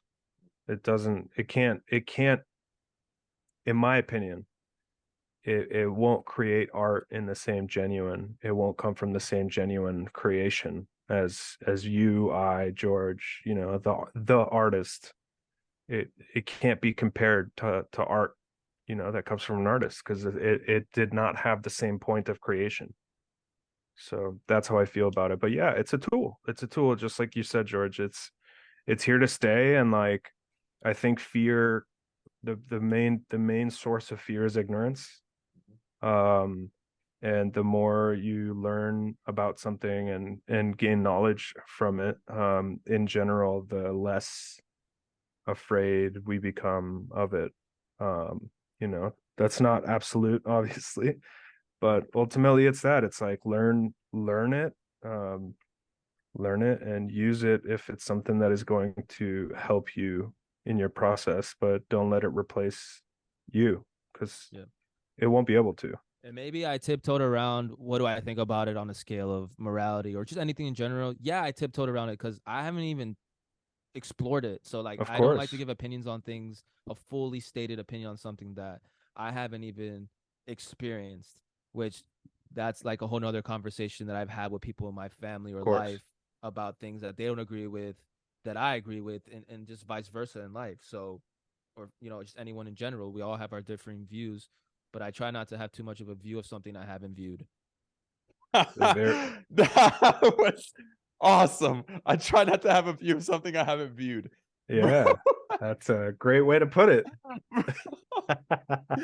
Oh my god, bro. You make me laugh, dog. That was funny. That's That was that's 100%, dude. That's Don't great. You can't replace the artist. I was gonna say something else before you made me laugh, but I can't even remember what I was I gonna was say. gonna say something too about how all three of our responses are very similar in a sense of um Oh, just uh the response itself is very accepting of not that but of reality, but then Yeah. also very accepting of yourself in reality, Yeah. to not forget about yourself in reality. yeah. You are this being in reality, and you're part of a species that created that. Yeah. Right. So, what I wanted to bring up, what the three of us really, I think it's makes me think of is this guy on Instagram. His name is Tomanoshi or something like that, Okay. and he used to play in the NFL. And he had this speech of like, we don't serve the earth. If we weren't on earth, the earth would still be earth. If anything, we take away from earth. So he was saying Yes. some like poem like this, and it was so Yeah. profound. I'll send it to you guys. Um, but yeah, but in a sense of like, we shouldn't lose ourselves on this earth and take advantage of it in a sense to where when we leave, we didn't really do anything productive. Mm-hmm. But knowing too that um don't take it too seriously either. Enjoy yourself because that's what Earth is here on for. Maybe that's us being narcissistic, but that's the blessing of being here on this planet at this time of Yeah. existence. So yeah, it's just um this Earth is bigger than us. Even though we run a lot of things going on this Earth is Yeah. bigger than us. Like we could go extinct tomorrow, and the food chain of mammalia is not going to change. Yeah. Or maybe it will. I don't know, but I don't think it will. We don't feed sharks out here. We don't feed elephants out here. Maybe in the zoos and stuff, but why do things go extinct most of the time? Maybe natural selection, or maybe because we have an effect on it as well. So, Right. yeah, it's just kind of we, the three of us. I would say, like I said, it's like we understanding of ourselves within this reality. So, and understanding that there's this new thing out here. We just have to coincide with it, but not concede to it, but Mm-hmm. understand that we're here, man. We're here, and now this thing's here. Yeah. And it's the world's getting crazier by the second. It is what it is. Fair. Yeah, of course. Capiche. Very well said. Hey, very well said, dog. That was I love that. That was awesome, bro. That was awesome. I was just Yeah. looking at This that. podcast so giving, man. This podcast so giving. It gets Well, I to think it's cool, bro. Another thing that's gonna be really cool is just kind of like the rate at which we change, right? Because we have a certain goal that we're trying to hit for the amount of episodes just to start off at. We have a base goal, Mhm. what we're trying to get to, and then but just seeing the growth, I think that's one thing that I was Yeah. thinking about was like not being afraid to just kind of voice what we want to voice, regardless of how it's going to be taken. Because I think a lot of times, um, people just don't value the concept of growth. Like I might say something right now, I might change my mind about AI in 2 years. You know Sure. what I'm saying? Totally. So yeah, Yeah. we talk I about that too. Yeah. yeah, I think that that's something that's going to be really interesting to see is the evolution of how we are as people, bro. I think Yeah. it's a really cool time in life. I think it's a really cool time in life. That's all I got to say. Yeah. We're going to see a lot of crazy shit in our lifetimes. That's all I know, bro. Like my This dad is the talks about that. wildest and most amazing time to be alive in the Yeah. history of mankind. Amen. Yeah. It's wild. Amen. It's wild out here, man. We're just trying to figure shit out, bro. That's another thing. We ain't It's wild. I It's wild out here. we're just trying to figure some stuff out. Like I'm just trying to figure it out and I'm trying to make music, man. I'm just trying it's to Yeah. make music people shake the booties to. You know what I'm saying? I love what you said, by the way. I meant to tell you this. You said athletic music, something you said Like something along that active along those music, like active music, music, active like music. Bro, yeah. and that combines your soccer with your music, like the two loves that you had. I have a lot of playlists. You guys can go find on my link tree Sweet. of music that you would be listening to while doing certain activities. That's cool, Whether dude. that's playing soccer, whether that's going for a run, whether that's doing a hit workout, whether that's for going into a store that I might make one day. What's That the Linktree? music, it's in my link in my bio. So it's Oh, basically a oh. link tree is like a bunch of links to content you have. Ah, Yeah, It's a one-stop shop if you exactly. want to, Yeah, add multiple things to your yeah. links. I love Yeah. that. Curation is amazing. I love that. All right, we're at Yeah. 3 hours, boys. Yeah. Wow, this is probably the longest one we've had, man. Yeah, this is this and the Odell one. Those two were the long ones. Wow, This was Lucas. awesome, Dude, bro. that's awesome. Yeah. Thank This you was for having awesome. So George, do your thing, and then Okay. I'll ask Lucas something at the end. Okay, so I have a really simple question. I'll give a premise because I like that someone responded with this from my question that I'm about to ask you. This is not to define you. This is not you. If you wanted to, you can. But this is more of like how you feeling now in your life, or today, or right now, or how you just feel. So the question is, my name is Luke. My name is blank, and I feel blank. me. Okay. So you say your name, and then you say how you feel. Or take Yeah. out I, or take out feel. Just leave. My name is blank, and I. Yeah. I like to add the feel part, but you can take that out too. Go ahead. My name is Joaquin, and I am grateful. I think above all, I think I'm grateful because personally, I'm going through a phase of growth in my life. I think one of the kind of most volatile and like energetic phases in my life where there's going to be a lot of growth and a lot of expansion and betterment, and I'm humbled. I'm humbled and grateful that I still have room to grow, and I can just put a cap on that with that, because that's how I'm feeling. I'm feeling grateful and I'm feeling humbled that I still have room to grow. Yeah. That was Wow, brother. beautiful. That was beautiful. That was beautiful. It's the way he said growth the first time. That was Thanks. beautiful. I felt that. That was beautiful, man. The look in your eye was, and I'll leave it at this. The look in your eye was, when people say growth, you can say it one or two ways. Growth of like you're learning and you're growing, but there's another growth that you know what I'm talking about, where it's like it comes with some growing pains, or maybe not, but it comes with some Yeah. shit's happening in my life where things are gonna come from it. Yeah. Yeah, exactly. So Exactly. that was a great response, man. That Thank you. That was honestly, I mean, all it's funny to see. I love that little segment because everybody responds differently, and that's the point of it. George Michael came up with Yeah. that, and That's great. That's a beautiful I last saw it on another question. show. I saw it on another show. It was like one of the last questions. It's a I great kind question. of awesome. I kind of changed it a little bit, but I think I saw it on another show. I'm Well, pretty sure. thank you for That's that other good, show. man. That was Yeah. awesome. Everyone said something pretty similar in that sense too. Last person said, "And I feel loved." The last person said like something along the lines what you said too. That's right. It's open ended. It can be as simple or as profound as possible. It doesn't have to be At the anything. end of the day, it's Yeah. very perspectual, if that's a real word. Right. Like a perspective I driven. don't think it's a real word, response. but I like it. I like pufferfish. I like perspectual. I like Yeah. the eureka moment was another one. Lucas said that one.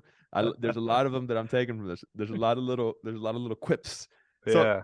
Joaquin, tell us Dime. where, I mean, just plug your IG. I don't even know. I've been Yeah. forgetting to ask people this at the end, Yeah, but we like do. because we get so wrapped up in everything that we're just like, all right, that was dope, and then we end it. But like, where can people find you? What's your deal? If This you is want your, people to find you. yeah, this is your Yeah, moment yeah. just to say whatever you want to say. Sure. whatever. I don't have a huge like social media presence. My Instagram is Joaquín Montes was here. All together. We'll leave it in the bio, ladies and gents. All right. Yeah. Cool. And then outside of that, I think just I don't know. I think that's that. Perfect, bro. That's all, bro. That's it. You didn't have to be Yeah. anything. It didn't have to Cool. be anything. I love you guys. I love you guys. I'm very, I love very you guys, grateful for man. both of you. Thank I you. love you both. Yeah. Thank you Lucas, for it having was me. so good to see your face, bro. Yeah, Yeah. man. It was so good to see your face. dog. Likewise. It I'm was excited so good. This is a to good follow talk, the man. This was podcast. this is a good episode. This It is was really great. good. They all have been good, but this is a good episode too. It was awesome, man. The talks about things we talked about need to be talked about, and I hope Yeah. people talk about it. Yeah. Yeah, Let's give 'em exactly. something to Yeah. talk And I about. think I would be remiss if we don't mention the WGA strike just happened. Started Yes. yesterday. Yeah. Let's get these writers paid. I'm not trying to be political Whoa, that's about it, dope. but let's get these writers paid so we Yeah. can continue to create some beautiful art. Right. Yeah. Art is a pillar of life. Yeah, I don't really have too much else to say about that because I'm not really too versed in it. All I know is I love movies, I love TV shows, I love art. So let's do what we got to do to keep these things going and make sure everybody is can Art live their pushes life. society. Never forget that, ladies and Yeah. gents. Feed their Amongst other families. things. Amongst other things. Agreed. One love. 100%. Yep. I know that we just like to I totally glossed over that, but it is what it is. Love you both. Okay. I love you guys. I love you. I love you. Love you. This is the Café con Podcast.